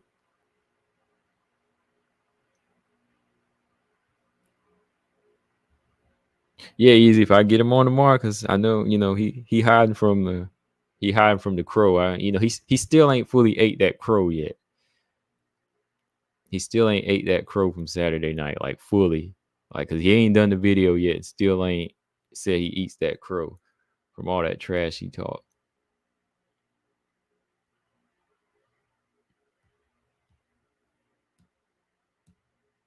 I remember he told me Roxy would beat Manon too. So he got to eat this crow. He's got to eat this crow. Why did Denise pull out? I think she posted it on her IG. Hang on.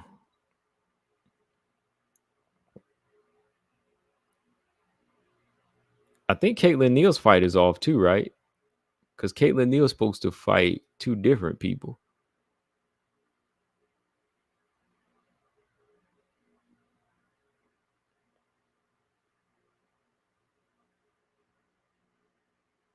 Easy said I can eat the crow because I didn't know if you had a legit shot. Okay.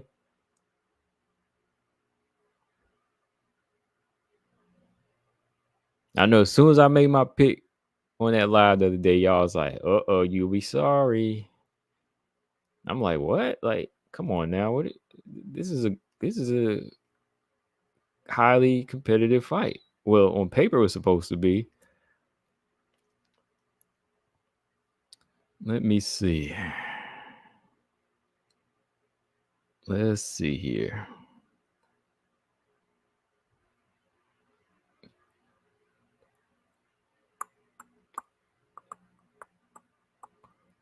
Trying to find out why it was canceled. Huh. Why was it canceled? Oh, okay, here it is. All right, let's see.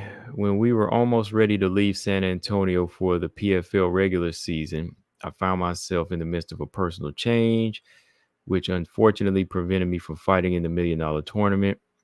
I wish all women the best of luck and above all, a lot of fun next Thursday. Okay.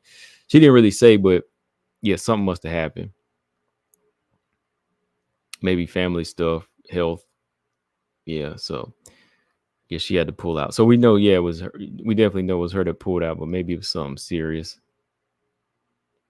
Yeah, Caitlin Neal was supposed to fight Samiko Inaba, but from my understanding, it was supposed to be Vita Arteaga. Then Vita Arteaga had to pull out. Yeah, I remember Easy. Yeah, you were one that said in one of my comments. So you gotta eat that crow too. You said Manon is not her. You said it too.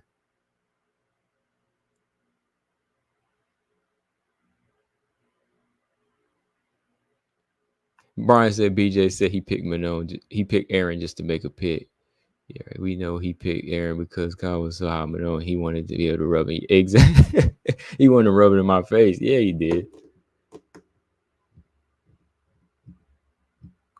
But now she won. He ain't now. He ain't even talked about it.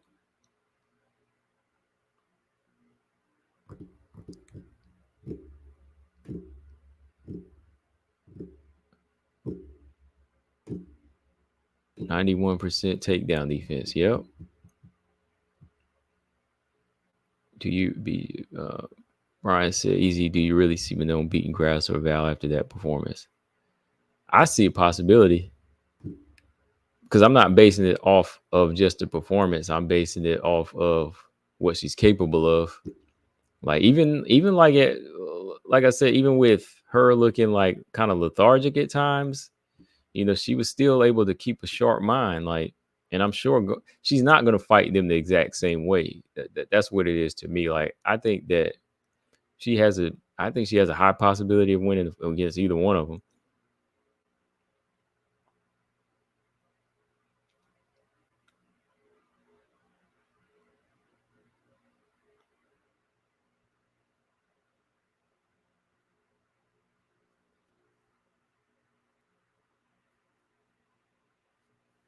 Yeah, and I'm not just saying that. I mean that too, because just same as I said, she have do to Aaron. I think the same thing can be said here. Like how I'm not sure, but I think that she'll find a way to get in, even with Valentina's land. Like she'll figure out some of Valentina's combinations that Valentina throws. And I don't know if Valentina will be able to like just take her down like that and keep her down. Like Valentina, she took a strong Joanna down, but couldn't really keep her down. But she's not keeping Manon down like that.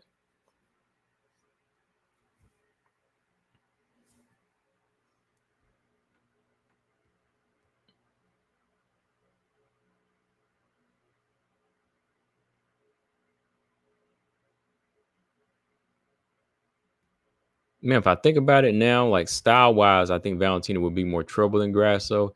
I think sometime when Grasso's a little front foot heavy, Grasso's a little front foot heavy. I think, that'll leave her open to more kicks and even like some hard jabs to up the middle, like how Valentina was able to land them hard jabs, right up the guard.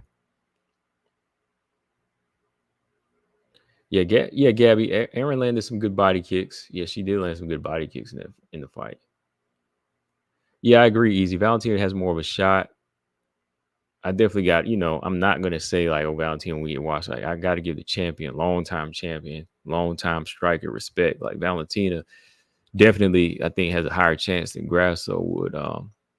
Just when it comes down to stance and long time, long years of just managing distance and years and years of striking work put in.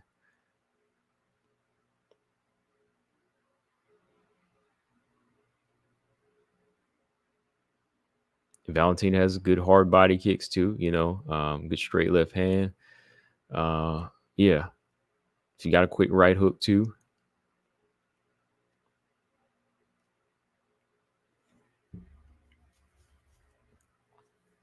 Let's see. Young Loma said, "What's up?" He said, "I knew Aaron wouldn't be able to take Manon down, but dang, she lacked on the feet.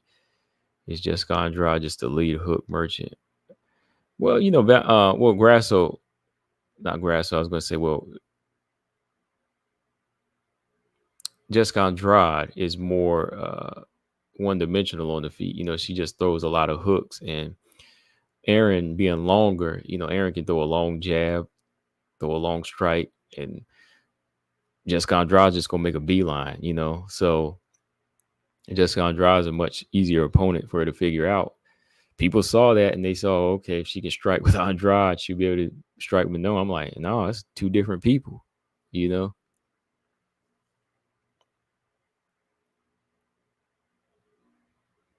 Aaron's got to maul her next opponent because her stock went way down.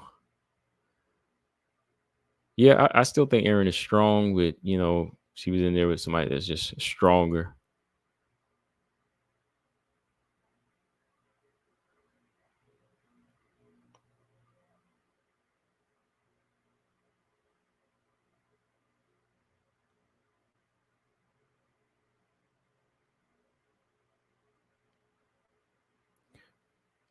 Gigi said Aaron needs to stick to fundamentals in her hands and believe in it that will open kicks up there for her best strike. Yeah, she should have been like, sticking to some of those basics. Even her pressure was just too predictable. Like I wanted to see her mask those body kicks and head kicks a little bit more.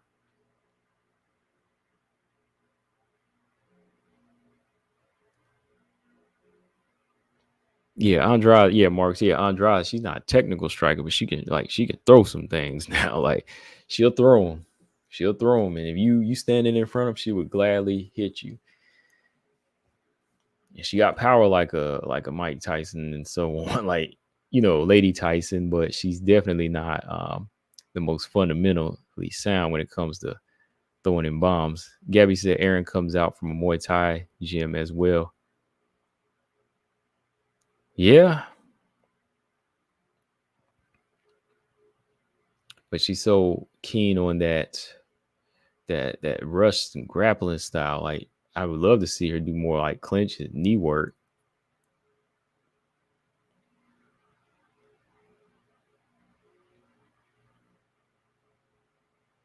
Yeah, I'm gonna go back and listen to the fight because I think that was Colostrum brought up the other day. He said because I had the sound turned down, and he said that Aaron said like she's too strong or like she's strong as hell, and I was like, wow, they said it, man. They said it like it was over. I mean, when you say it like that, that mean y'all gonna have a long night. Yeah, you got to say it like that, like, oh boy, like you say like, oh, that girl's strong, man. I mean, that's telling me that you have no injury.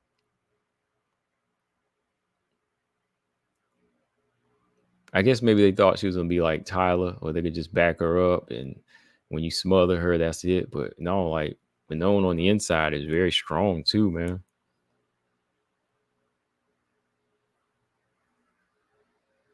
And what's crazy is like I was saying, yeah, like when I thought Manon was drained those first couple rounds and she was turning her, I was like, hey, Manon's still focused. Like she's still strong. Like I'm thinking that she's gassed, but maybe getting gassed. But I'm like, no, she's still in this fight. Like then Manon did hit a second win in 4 and 5 when Aaron started coming after it, kind of woke her up.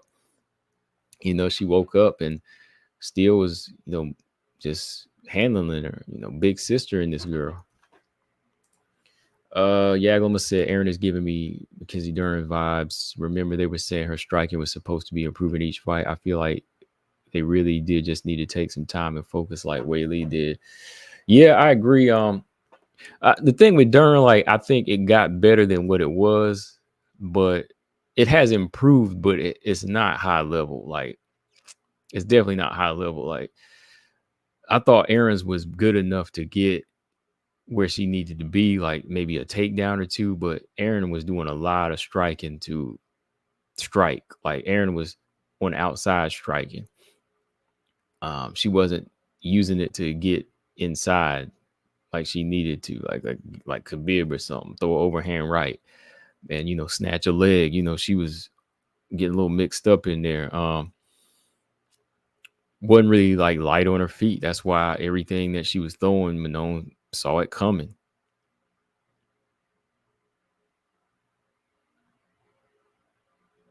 Yeah, Weili was always a little bit more technical with hers, anyways. Even in the beginning, I know she liked to brawl a lot, but even the way she would go in and out on an opponent back in the day, it still had more a little bit more fluidness to it. Fluidity, sorry. Yeah, Gloma said, "No, all that Aaron hype died in my eyes once I saw Manon throw her off to the cage." Dang, man. Manon beat Santos all day. Yeah, I saw that question. Who asked that? I was just about to answer that. Colstrom said, yeah, she said she's strong after the fourth round. Okay. After the fourth. Okay. I'm going to go back and look at it when I get off here. Yeah, who was that? Who was that asked Santos versus who wins Santos versus Manon? I'll say Manon.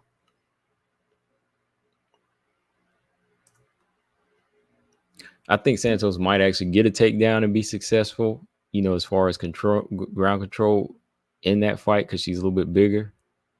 But even then, like I'm just trying there. But I think even that fight, that's a unanimous decision for Manon there. Gabby said Dern and Aaron tried to strike and trust their chin because they know if they were to get dropped, no one will follow them to the ground, similar to Oliveira. Right. Yeah, if they get dropped, they're just gonna wait and think they're gonna jump on them and hope for the best. Because that's what I was gonna say too with Manon going into this fight. I said if she drop Aaron, don't go down to the ground with her. Let her stand back up.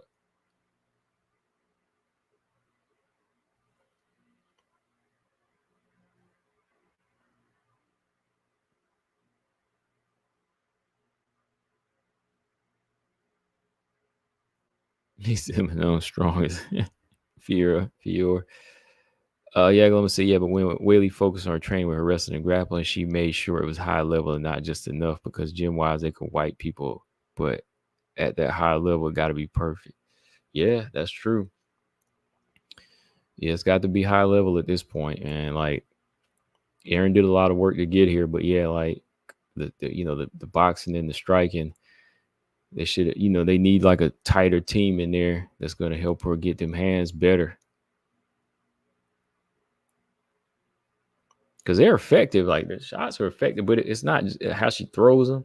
It's more about her timing and when and how. Like not how like the mechanics of her punches, but like when to get in and when to when to make sure uh, to throw that body kick or when to set up that left hook when you fight in the southpaw. Like how to set it up. Like you can throw a left hook, you know how. All right, what are we going to do to throw a good combination to, maybe Stinger in this fight?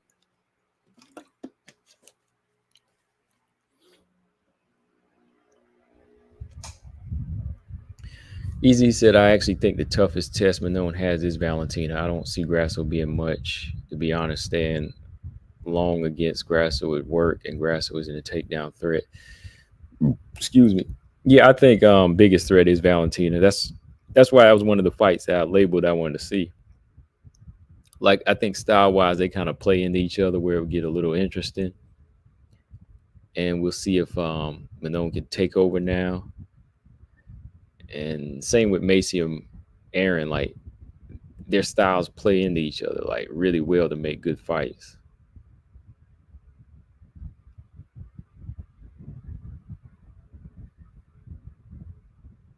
Six, one of the best challenge fighters have against Manon is getting in the inside, and Andrade is a sniper from the defensive side. Uh, who's a sniper from the inside? Oh, Manon's a sniper from the defensive side. Okay. Easy said Grasso might not even win this third fight with Valentina, to be honest. Yeah, she's got to do something big, man. She's got to do something big.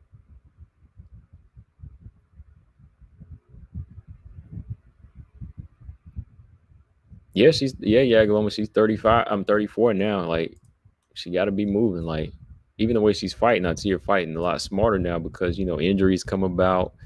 You got to get in there and get it done how your body's telling you to, and make sure you're saving the energy for that big one. So, yeah, I'm thinking that maybe she's trying to win a belt here and maybe move up to 135 at some point in her career.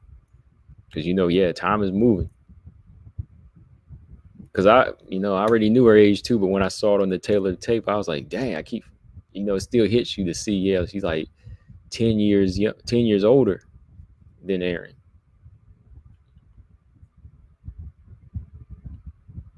Easy said if Aaron comes with that same stuff she did against Manon, she getting dropped, period. Whew.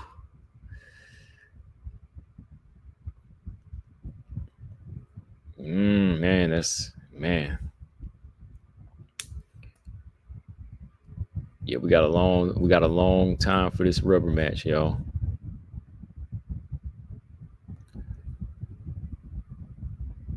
Grasso just needed to throw more in the rematch. Yeah, she be waiting too much, man.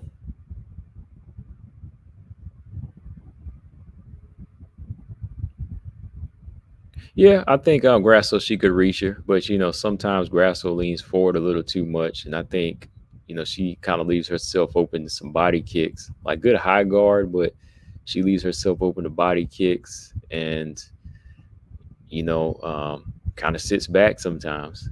Like yeah, she'll reach her. Rose reached her too, but if you don't sting her hard enough, she'll knock you around too.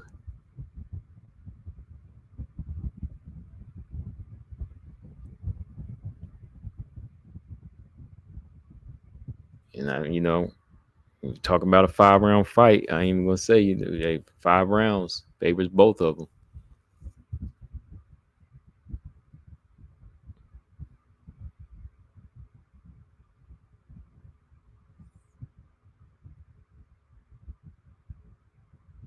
Yeah, her boxing looked pretty against Valentina. I'm telling you, like at times it did. Like you could tell they really did study that style. They did. They really did study Valentina's style in that fight. But Valentina's a little bit more stationary, so we'll see. I still, like I said, I still want to see what what Grasso's going to do in this Valentina fight to solidify it. I want her to go in there and let's end this thing, man.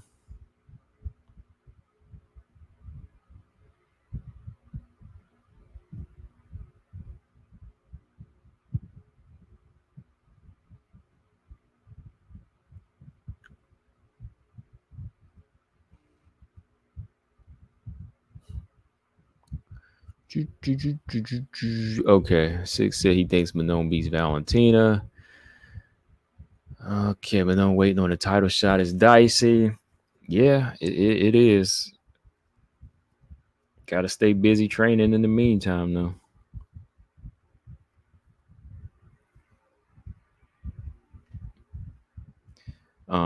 Manon suffer, but would Manon suffer fighting another southpaw? Because remember, Val had trouble adjusting in the first fight against Grasso. Yeah, she did. Yeah, when Grasso switched southpaw, yeah, Valentina did have trouble. She did. But that's the question. Would Valentina have trouble with it with another southpaw again?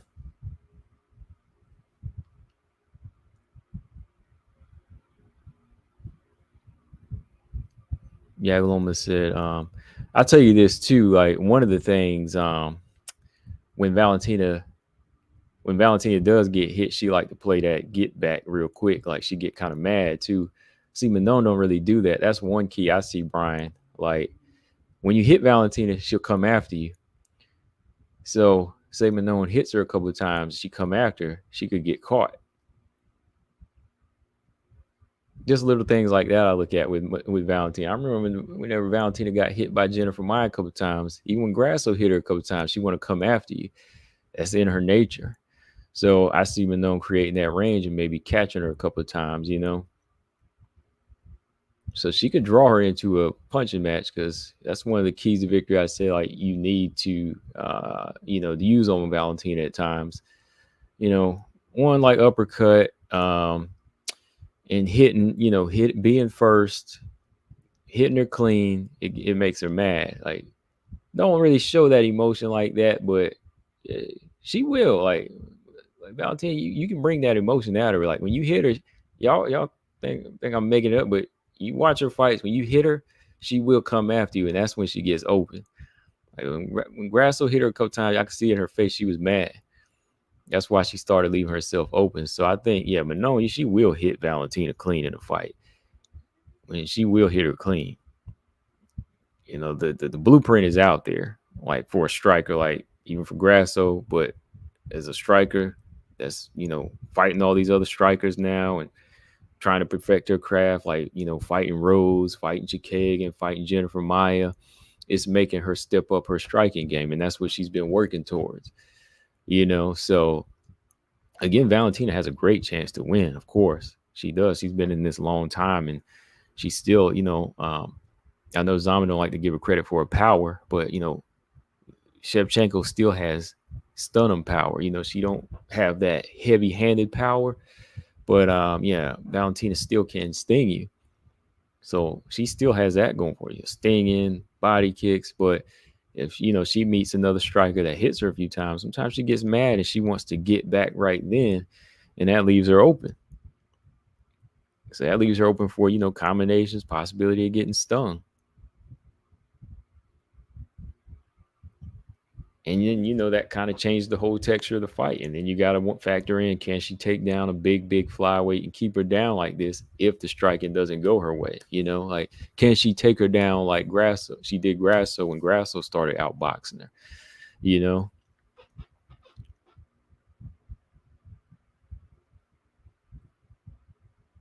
Because right now, like the one big weakness I could say for Manon is her pullback and getting hit by head kicks. So yeah, Valentina always has that weapon, spinning back fist, the big blockbuster shot. She has those couple weapons. Manon's pullback. I saw her trying to keep her hand up a bit more whenever Aaron would throw that head kick a little bit more, but you see it still came in the fifth. So yeah, honestly, yeah, I'm looking at. I'm not going back like somebody invincible. No, like even if I pick them, I see some of the things they do. Like yeah, if no one leaves the head wide open, yeah, of course it could be open. But in this particular fight, she did measure distance well and she pulled back okay. She pulled back all right a few times out of some big shots. But yeah, you have to make sure your hands are at a good place against somebody like Valentina, or be ready for timing those spinning back fists or those head kicks like that. And then you got to look at the combination she throws too. Sometimes, like Valentina throws that one certain combination that that left hand Superman punch. She don't really jab a lot either. Like she really started having the jab in the Grasso fights, like as of lately. Like so, she's having to be out of her comfort zone when she's facing more of these well-rounded strikers. She could sting a Lauren Murphy and Chikagan and, just kind of run it from there. But these girls that can keep range just as good now, these girls that have, good counter skills, southpaws, facing these other southpaws now, they bring in something different to the table. So it's not going to be like this one-sided type of fight. It's not going to be one-sided here anymore like that. Even if Manon is open at times or her defense is a little leaky, like I think Manon can match her in some of these areas now. Like it's a good fight. It's a good fight.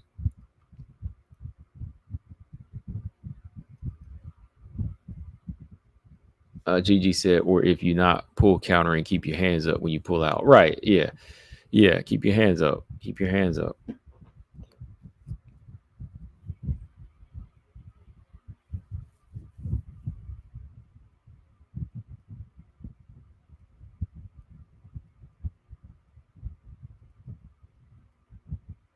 Yagloma said, even in a sparring clip against Rose, Val looked like she was trying to put her out. Yeah. Yeah, I remember. Like she used to go hard on these girls. Like I remember even like I think Macy Barber used to work with them a little bit. Yeah, she used to go hard.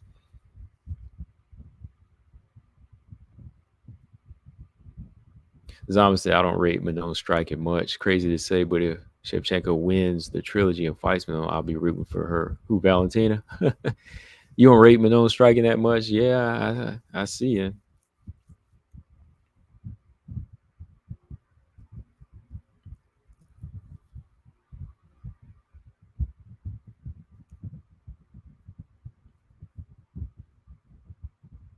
I see you don't, Zama, because you rated Aaron's striking really, really, really high. You rated Aaron's striking better than Manon, so that tells me what you. Yeah, yeah. I'm gonna just leave that there.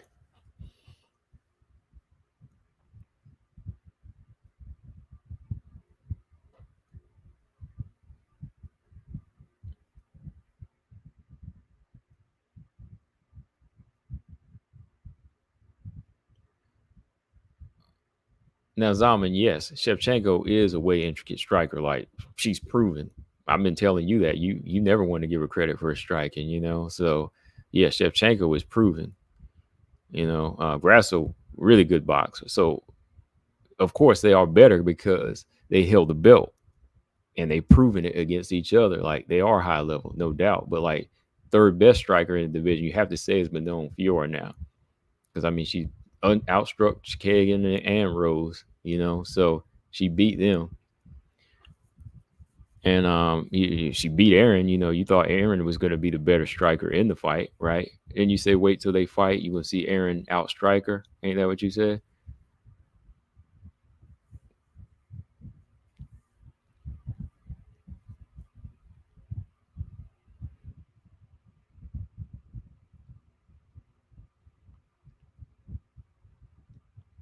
I'm surprised you said she's. I'm surprised you saying that Valentina's that good of a striker. I didn't think you said that before.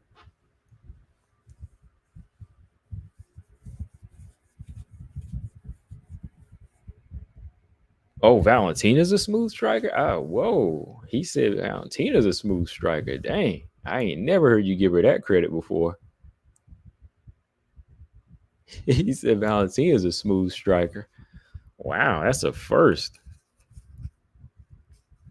I ain't never heard him say that before.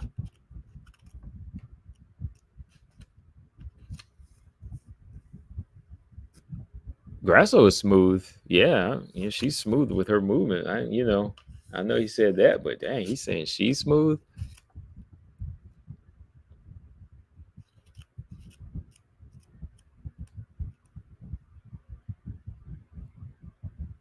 But yeah, I'm telling you again, it'll be a good fight.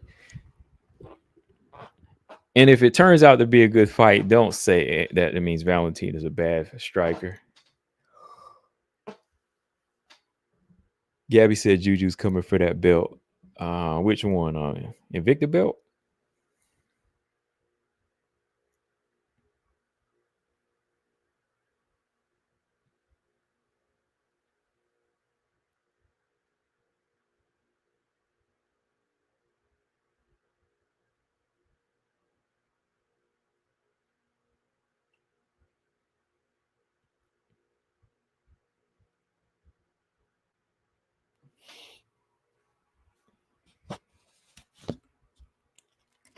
But yeah, to say, yeah, you definitely got to say Grasso and Valentina. They're the best. Like they're definitely the best strikers as of right now, or they're just proven. Like I've been telling you, she is a better. Valentina is one of the best strikers in the division, and Zama, you disagree. Easy, you see that, right? You see how Zama's switching now. Now Valentina is the best striker. Because I know I did some. I know I did some videos before, and I talked about Valentina being one of the best strikers, and he downplayed that. But now she is. Now you consider her one of the best.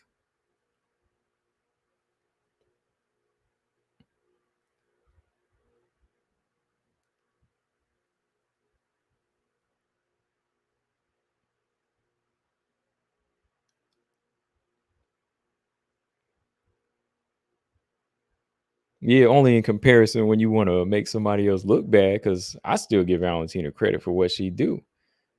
Like I really think Valentina is that good of a striker, but I think Manon at this point she's catching up, and she has those tools that she's going to work on to be in that fight. Because if Grasso, was able to catch up, I think she's able to. Like these stand up fighters, they can catch up. These ones that are really like evolving.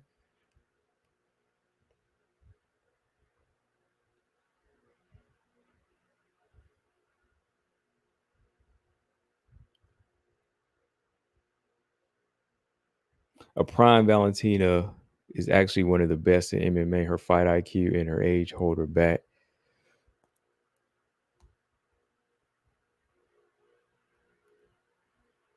Jay Frey said Vidone is the best grappler now too.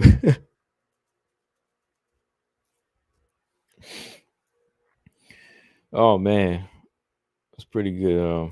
Chill night tonight. I'm just hanging out for a little bit. It's really quiet out. It was like 80 degrees today too, man. It's like 80 something degrees out my way.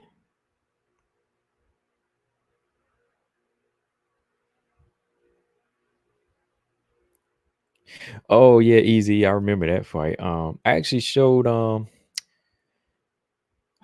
actually showed my mom that fight. God rest her soul, man. That was one of the last fights. Easy. That's one of the last fights I watched with my mom because my mom was a fight fan.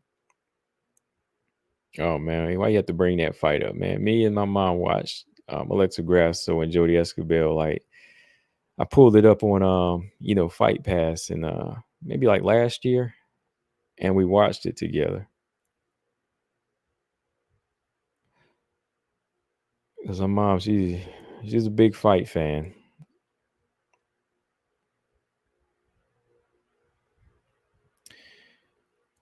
She's a fan of my mom was a fan of Amanda Nunes. I used to let her watch Amanda Nunes fights. I used to pull up Amanda Nunes fights, when they would come on. She liked Amanda. Who else? A few JoJo fights. Rose, Whaley. She just said people say Valentina is out of prime, but they can't even pinpoint what isn't prime. Yeah, she's just getting older, but I mean, she's not necessarily out of her prime, man.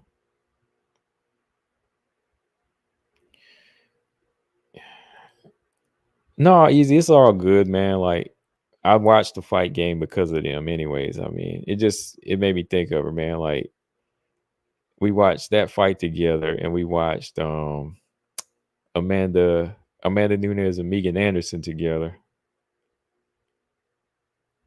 And what else that I remember? Watched a few of my known fights. When she was a new fighter coming up, I told her to watch her. And my dad, he loved God rest his soul. He liked Amanda Nunes too.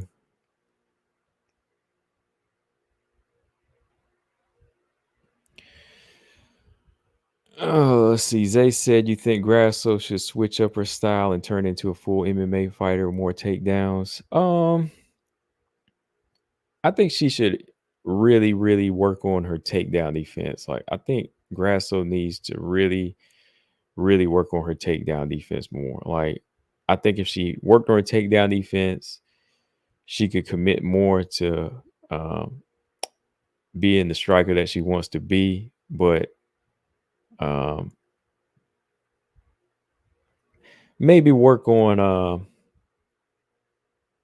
I think she is working out on her takedowns now, but I think takedown defense is important because she does get takedowns. Like I think she's decent enough there. I think she just gets taken down a little too much.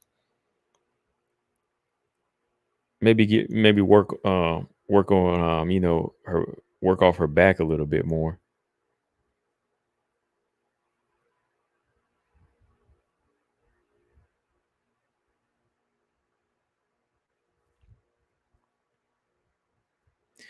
Easy said Grasso is actually decent on the ground. Takedown defense. Yeah, exactly. See, yeah, you know what I'm talking about. Yeah, she's good. She's decent on the ground. Like she kind of proved that in those fights with like Macy and Valentina. But it's as far as like her when she's committed to her boxing, her footwork leaves her, so susceptible to takedowns. So if she's gonna get taken down, she's got to be ready to scramble or strike. Good on the get up. Yeah, Yagloma said Val turned 36. Hopefully she gets a Texera comeback, even if it's just one title run. Yeah, I would like to see Val go out, a winner, like a champ. Even if she don't go on a long streak, I would like to see her, get her belt back and ride off in the sunset. I think she said she still feels like she can fight. Zama said Manone's an ultimate anti-grappler. Well, Joanna was the same way, like you got fighters like that sometimes. Joanna was like that. I don't think Manon is like anti-grappling, like she could do it. Like unlike Joanna, they do have a ground game.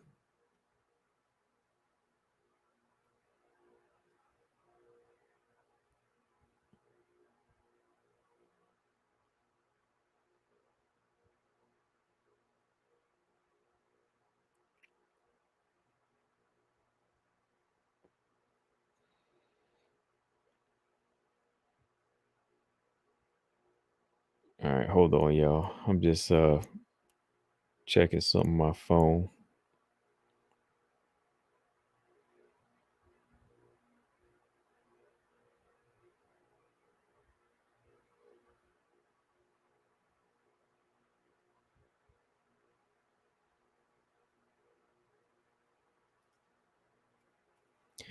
Okay.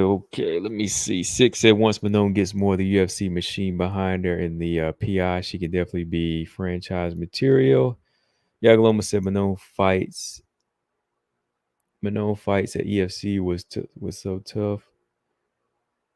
She could definitely be explosive, throwing crazy kicks. Yeah, I remember those fights. Valentina hates people talking about her retiring. I like that because she would most likely stay for me to see her getting hot cold. Easy said, dang, easy.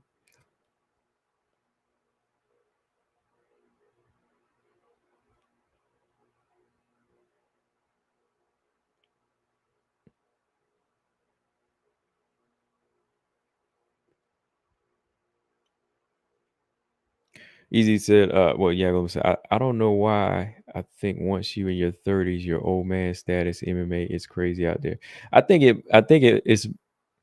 It's not just old man status. I think it's mostly because of fight years too. Like fight years, um, more fights, a lot of training, a lot of wear and tear and injuries. That's eh, like Amanda Nunes. Like Amanda Nunes is young, but she's in her 30s, in fight years she's older.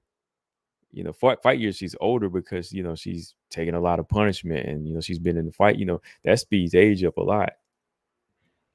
Like there's a lot of young boxers I know that they fought, for a while and they're like 36, but their bodies feel like they're 50, 56, So it depends on the person. Like if you're a 30-year-old that started late in the game, you're still young somewhat because you haven't really taken that much punishment. Your body hasn't been through too much, but you get that old man status. If you taken a lot of fights and faced a lot of tough opposition and punishment like that.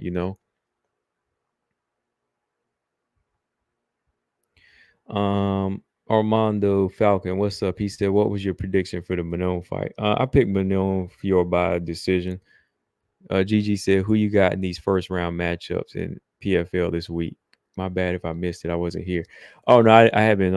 I haven't talked about it yet, Gigi. I got Liz Carmouche in the Velasquez fight. You know, that's third time around. I got Tyler Santos in the Ilar Yawani fight. Who kind of Watanabe in the Shanna Young fight? Yeah, those are the three main picks. I haven't really went through on the rest yet. Imagine Macy turns down Aaron and Rose, but decides to fight Ebos again. Or if she did that, man, she ain't going to hear the end of it over here. And I ain't even want to do that, man. Like I'm gonna make all kinds of. We be talking about Macy over here. If Macy wanted a Ebos rematch, I'd be rooting for Ebos and now and say, "Oh man, you really gonna duck Aaron like that and Rose?" Macy definitely gonna call out Aaron now after seeing this weekend. I think she is easy because she did say that she did say something about Rose being too far down now. So I think that maybe she might be looking to aim for an Aaron fight now. Maybe we get an Aaron fight in August, y'all. Macy and Aaron might fight in like August or July. It all depends if Aaron's ready to get back in there, which I think she will. She didn't face serious, much serious damage. Colostrum said, "Easy E, what would you have told Aaron in her corner?" No, the question is, Colostrum, what would you have told Aaron after hearing her say what she said after the fourth round? Like, if your fighter told you that she was too strong or that strong, what would you tell her? Six said Macy fights Rose before she fights Aaron. She might fight Aaron now. Easy said, first off, I would have told her to stop grappling Manon up high.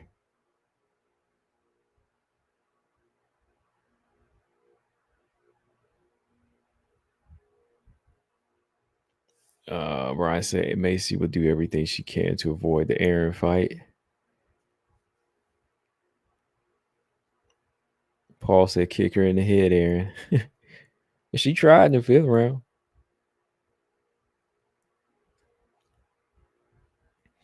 All right, still got about 30 of y'all in here. Make sure y'all hit the like button and I'll appreciate it, like always. Always WMMA talk support, over here. Six said Aaron broken right now. She's gonna need time to get back in a horse. I don't think she's broken, but it might be wise to take a little time off to maybe a normal turnaround time to learn. But she's definitely not one that breaks. I don't think like she ain't one that want to take a year off. Like somebody, Kayla Harris took like a year off from losing. I don't see Aaron being that type. Aaron, she'll be back. Like the reason she'll probably take some time off might be mental, but it might also be to learn more. Yaglama said I would have told Aaron to just dive to the legs and hope to grab something.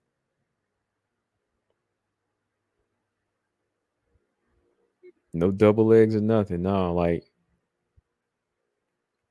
man, she's another one, man. She's Aaron's another one might need to work with Carla. Working on your shoot. Working on that shoot like that.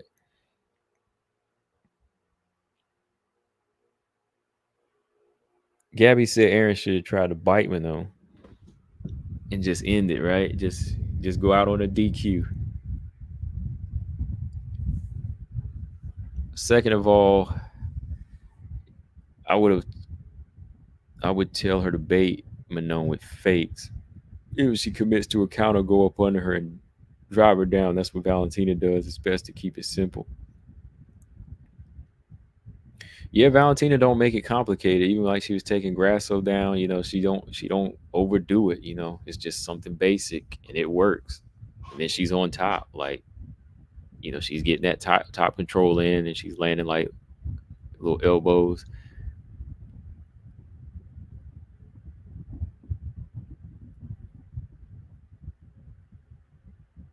Gigi said, to be fair, Kayla, though, I like the improvement in some of her stand up with that time off. At least she didn't do anything. I gotta go back and look like I didn't see I haven't seen like a good level to see how improved Kayla is on the feet. Like Aspen last fight was okay, but I have to go back and look at it.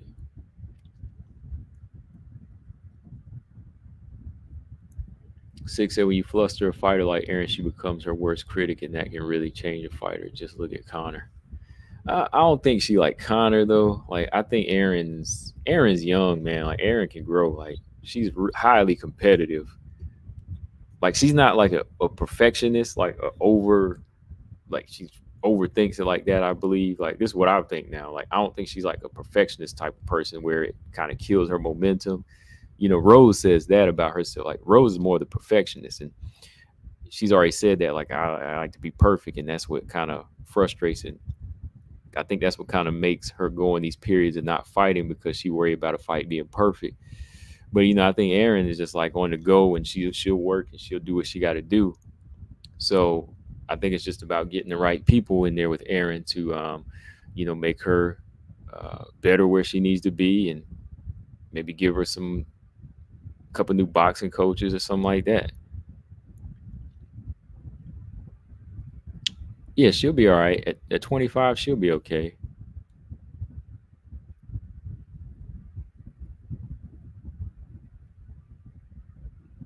Yeah, Manone's distance management, it was crazy, man. Like Manone's distance management without having too much movement, it was crazy. It was crazy in there.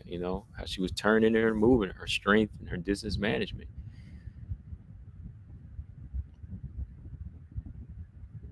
Aaron Molly too. Ooh, at 115. Yeah. All right, Gabby, who you got in the Pietro Rodriguez and Calvillo fight? Easy said, I'll give you this too. If Aaron's team is lacking in giving her adjustment advice, it's time to leave or at least cross train. Yeah, probably cross train, depending on the communication and what's being said and what's not. But yeah, like I said, I think maybe somebody help her shoot more when she's out of the range like that. Somebody like Carla with the wrestling, Carla's team. Uh, when it comes down to boxing, mm, let me see. I don't know who would be a good striking coach for her.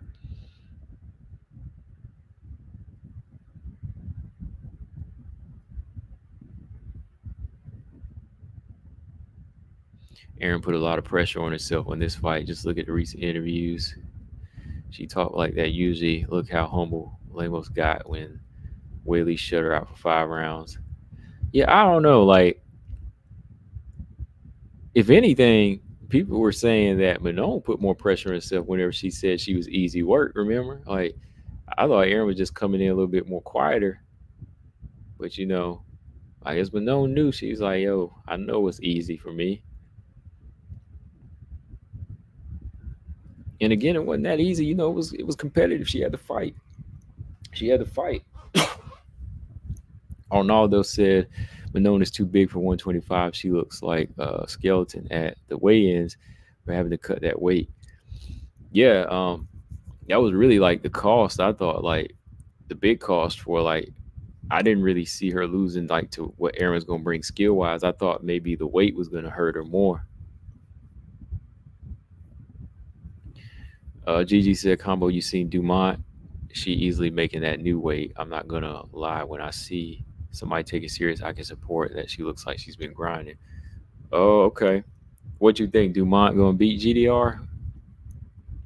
I'm gonna go with GDR, But TR been out about 3 years, right? I don't know.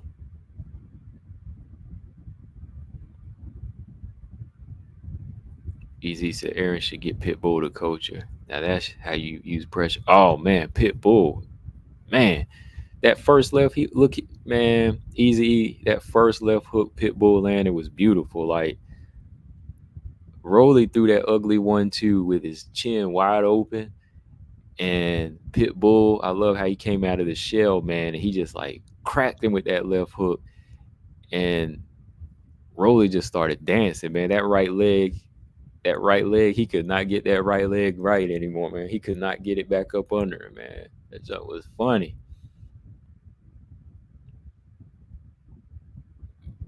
Yeah, that's pressure, man. Like that's real pressure.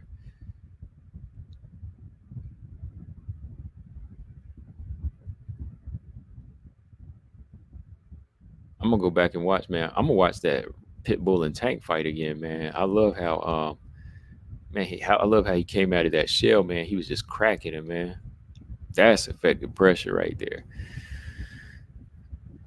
Doesn't Aaron train with Aljamain Sterling? I don't think so. I mean, when it comes to striking, she better not be.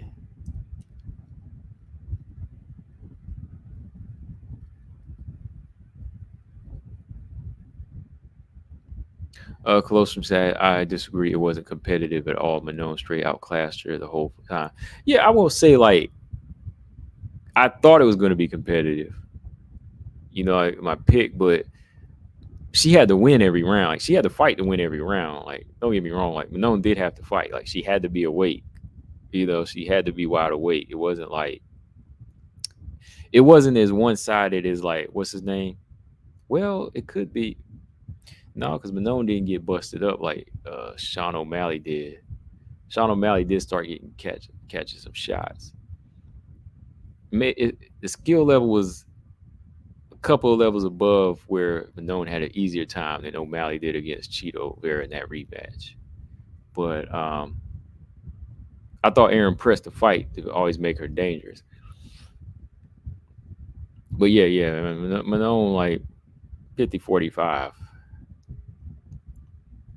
Easy said, "Did you see that video of Oscar and Bernard laughing at Rolly? That was funny." No, I didn't see that, man. They were laughing at him getting knocked around. Dumont is a 2-1 favorite. If I'm not mistaken, I think they see what I'm seeing. I'm gonna look at Dumont's couple of latest posts compared to what she used to be.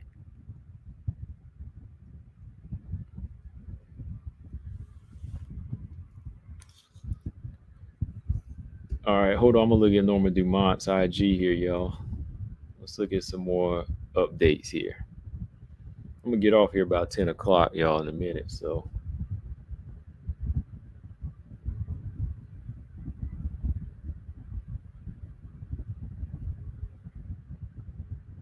I know one fight I do want to see GG is if if if Norma wins, I do want to see Norma fight Kayla Harrison. If both uh, win or lose for Kayla, like if Kayla loses to Holly, she'll have to fight down. I think Norma should fight Kayla Harrison. That should be her second fight in the UFC. All right, I'm looking at her post from a day ago. Yeah, she looks pretty strong. I mean, she looks like she's trimmed down. The upper body is trimmer, but you can't really trim that lower part of her body like that.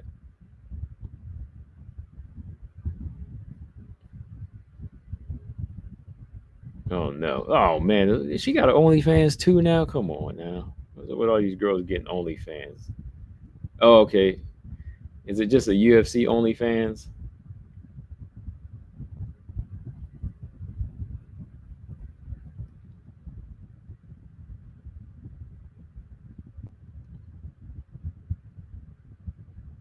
I get, if it's just a UFC OnlyFans, you know what I mean.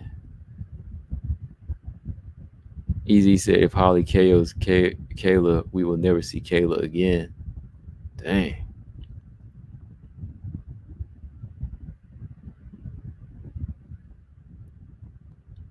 Clostrom said he thinks Josiane Nunes looks better. Oh, okay. I got you. Hey, man.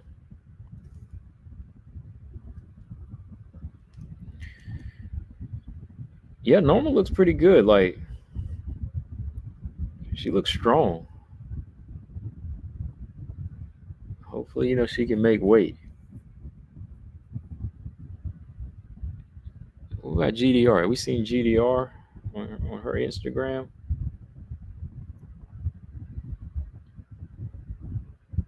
Dumont got a UFC OnlyFans, and when you said that Kay Hansen had that trauma, I said, "Man, I can't be." Yeah, that's what I was saying. Yeah, Kay Hansen, she's had some things going on. So, you know, yeah, BKFC did partner with OnlyFans. They sure did. I guess Colostrum, he wanted to see a Josiane new OnlyFans. You know, that, you know, I ain't mad at anybody. That's up to you. That's up to you.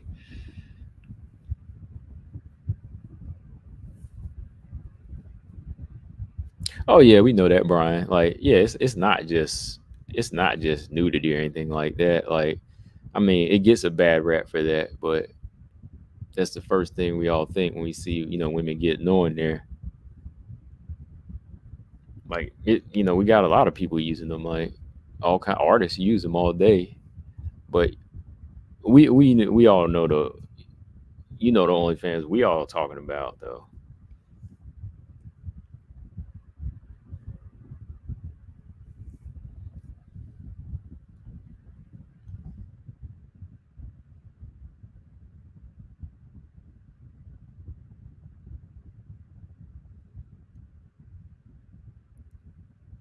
If GDR can thump like she used to, she'll outclass Norma, or she might end it. Like if she can put down a couple of straight right hands like she used to, I still can't believe, man, GDR how she put Pena to sleep, man. I picked GDR to knock Pena out, but when she put her to sleep, I was even more impressed, man. That was her first submission win against somebody we thought would do the submit. Yep, 300 is going to be here in a couple weeks, y'all. And I will be on for that card. That's going to be a good one. That's going to be a good one. Well, not as good as these last few cards, but it should be entertaining. You got Wei Lee and Yan, Andrade Marina, Kayla and Holly. Dang, man. Figueredo, man. I can't believe Figueredo is all the way. He's the first fight on 300. Figueredo, wow. Early prelims. Bo Nickel is on the pay-per-view card. That's crazy. Don't y'all think that's a little messed up? Bo Nickel is on the pay-per-view card. He's on the pay-per-view portion. I know Davis and Figueredo don't have a belt anymore, but Figueredo is on the early prelims. He's the opening fight. He's the opening fight. He's before Andrade and Marina. Figueredo is the first fight on the card. He's before Bobby Green is and Jalen Turner. They got Bo. Well, you know how they pushing Bo Nichols. So I'm just like, oh, okay, he's on the main card, but you got your man. You got my man Davis and Figueredo all the way down. He ain't even on the prelims. Calvin Qatar and Aljamain are on the prelims now. Even Diego Lopez is ahead of him. I can't believe they put him that low, man. GGCS pathetic figure Hall of Famer. Yeah, man. Like how you put him as the opener, man? Like my girl JoJo was just the opener of the week for her last fight. This guy, he's been in the game for a minute. He said they don't hide who they push. No, they don't, man. And like Bo Niggle is what on the main card. He is. Yeah, he's the opener for the main card, but still, like you one spot from Oliveira. He's the next fight up. Gaethje, then Weili, then the champ, Pieta, man. I'm just at a loss for words. Yeah, get Bo Nickel off the main card. Let him headline the prelims or something if y'all want to push him that bad. But dang, y'all got Figgy all the way down there. Yeah, Andrade Marina's gonna be war, y'all. Andrade's gonna be war. She's ready. And it's all good fights, like really, really solid, you know, people in Hall of Famers and explosive people. So it might go pretty fast. Like I think Figgy Garbrandt's probably going to end in the finish. Bobby's fight's going to end in the finish. Marina and Andrade should. I'm going with Marina. Jalen Turner against Moicano. Diego Lopez, he been on a little rampage. Holly and Kayla should be interesting. Qatar and Sterling. Oh yeah, then my man, yeah, Yuri Proska's back. Proska, he trying to eye this rematch. He eyeing the winner of the Pieta Hill fight. Bo Nickel ain't beat nobody to be on a pay-per-view card like that above my man Figgy, man. Gigi said Andrade, Marina, even money odds. Colton said Marina should be able to beat Andrade. She should. Marina's super slick, but I pulled up Andrade's records yesterday, and the names you see on there is crazy, even if they are losses. Right. Wins and losses, man. Her resume is insane. Any news on Tatiana? She's been silent since she didn't make the Lemos fight. Not as far as a return. I mean, she's been on IG, but nothing about a return yet. I think Weili Yan goes to a finish. I think it goes to a finish. I think it does end. I think that fight ends. Zay said Andrade might take down Marina this fight.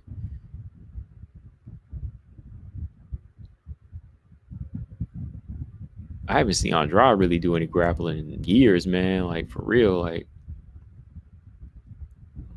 Yagloma said, what happened to the host, Tyler Santos, leave the UFC incident? What happened exactly? Oh, a while back, not a while back, but like a couple weeks ago, she did an interview and she said that the UFC weren't booking her fast enough. She said when they didn't give her the rematch to Valentina and they kept pushing her back and they didn't give her fights and, they weren't, scheduling her to fight as quick as some of the other girls, they chose not to renew their contract. And that's pretty much it. Like, it wasn't anything about her getting cut. They just, her and her team chose not to renew their contract because they felt like they weren't fighting enough. Especially when she didn't get the rematch. So they just left. Gigi said Jan's a live dog and Weili's my favorite women's fighter. Jan got a right hand. I'm gonna tell y'all right now. Don't be surprised, man.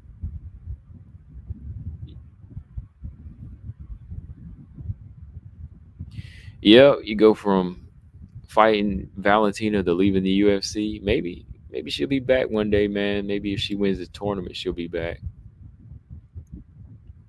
Jan's got a right hand, man. Maybe she can home in on Weili, but Weili's becoming that complete fighter that she needs to be.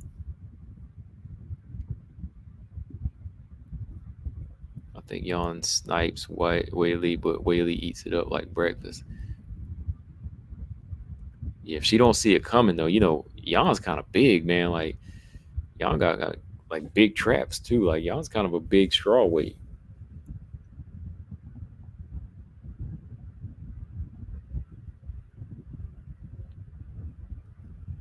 Said Dana's petty. Yeah, he is petty on some things.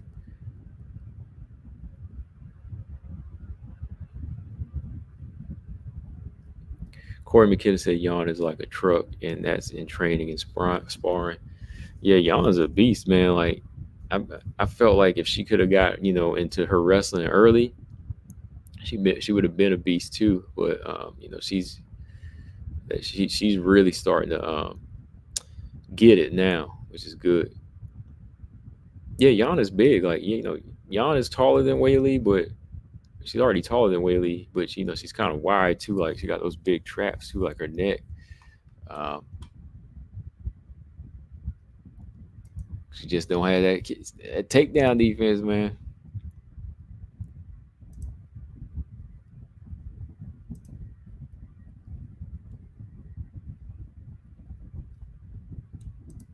Yeah, when she get in there and fight, yeah, she got some, big shoulders. You got big arms too.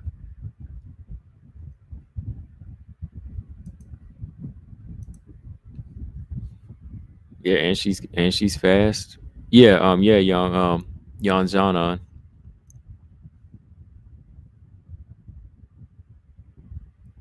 If Santos win that tournament, she'll go for 1 mil every year. Yeah, I mean, yeah, that's a possibility. Yeah, because she did mention that money. She did mention that money. If they treat her right, yeah, she might stay over there because they didn't try to keep her. Yeah, 1 million. That you made that 1 million, and then after that, they call you back next year, and you made it that easy. Because she was like, "Hey, we about to get this money." That's basically how she put it too. She was like, "We about to get this money." So, yeah, she definitely probably would get another meal like Kayla. And then she probably gonna be making, a good maybe high 5 to 6 figures a fight too. Maybe not 6 figures like Kayla, but she'll probably make some 5 figures a fight though. People have the nerve to call Suarez a weight bully. Well, that makes Young one too. Yeah, I don't think either one of them are like, yes. I don't think Suarez is in the weight. She can make the weight. She fine. Because actually, Jan Jana legs look bigger than Suarez too. Like Suarez is tall and long and kind of big, but her legs ain't that big. Like Andrade and Whaley and Yanjana got bigger legs. So what in the leg department, since Suarez don't really have like huge legs like that, it kind of evens out. See, when you look at like when you look at Yan on fight night, yeah, she's got some size to her.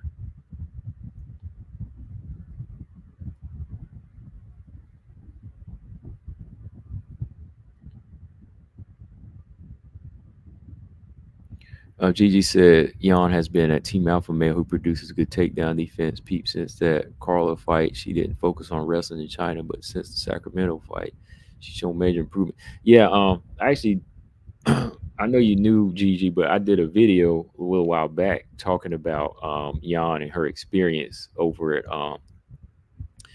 Alpha Male, and she was talking about how working with Uriah Faber has really helped her wrestling and grappling, like putting the two things together. Like he really helped her put grappling together with wrestling. So like she's really understanding it. Like she said before, like she just knew to do grappling at one point and wrestling at one point, but like the way Uriah Faber has been like training with her, this was like a couple years ago. She said like it makes so much more sense now for her.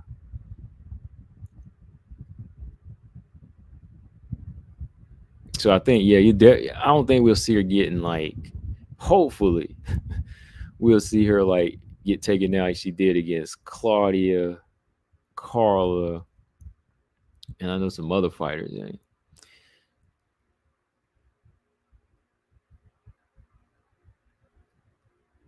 Paul said, "Can we ask the chat for an early prediction? One for Whaley, two for Young." Yeah, sure. Let's do an early prediction.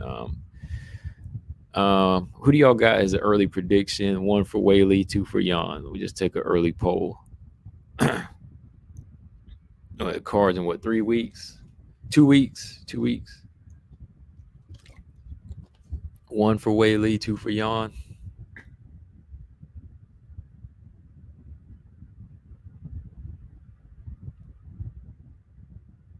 Boy, look at that.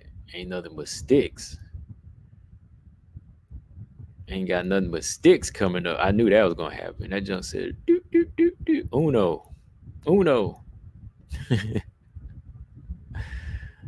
Oh man, nothing but stick, man. Robot Chickens, Lolita, Yan. I mean, Robot Chickens, Lolita, Zaman, Paul Yagloma, one for Whaley. Brian is picking Yan Xiaonan. Brian is the only one picking Yan Xiaonan. All right. Since Brian is the lone man picking Yan, how does she do it? Gigi said, Yan looked so good in that qualifier. I remember being irritated because she had any knowledge of the wrestling, he would have won. Yeah. Six said, Whaley, sorry. Whaley by TKO or submission in round 2 via crucifix or rear naked. Brian said by KO. Yeah, I'm telling you, that right hand is money now. Like, her right hand is on point. You know, the thing that will keep Yan alive and keep her alive, dog, to me is her footwork and her right hand. Like, she can set that thing up.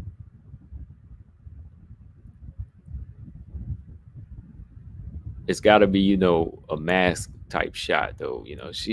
Whaley can take punches that she see coming at her, but it's got to be something that she can maybe blind Whaley with like a jab or something, and then boom, catch her. Or even like a knee, man. Like, Yan is more kickboxing. Like, I think Yan is a better kickboxer, but I think Whaley's a better all around striker. Like elbows on the ground, elbows on the inside, hooks and combinations put together. Yan's more good at distance and combinations and kickboxer, high kicks off of jabs.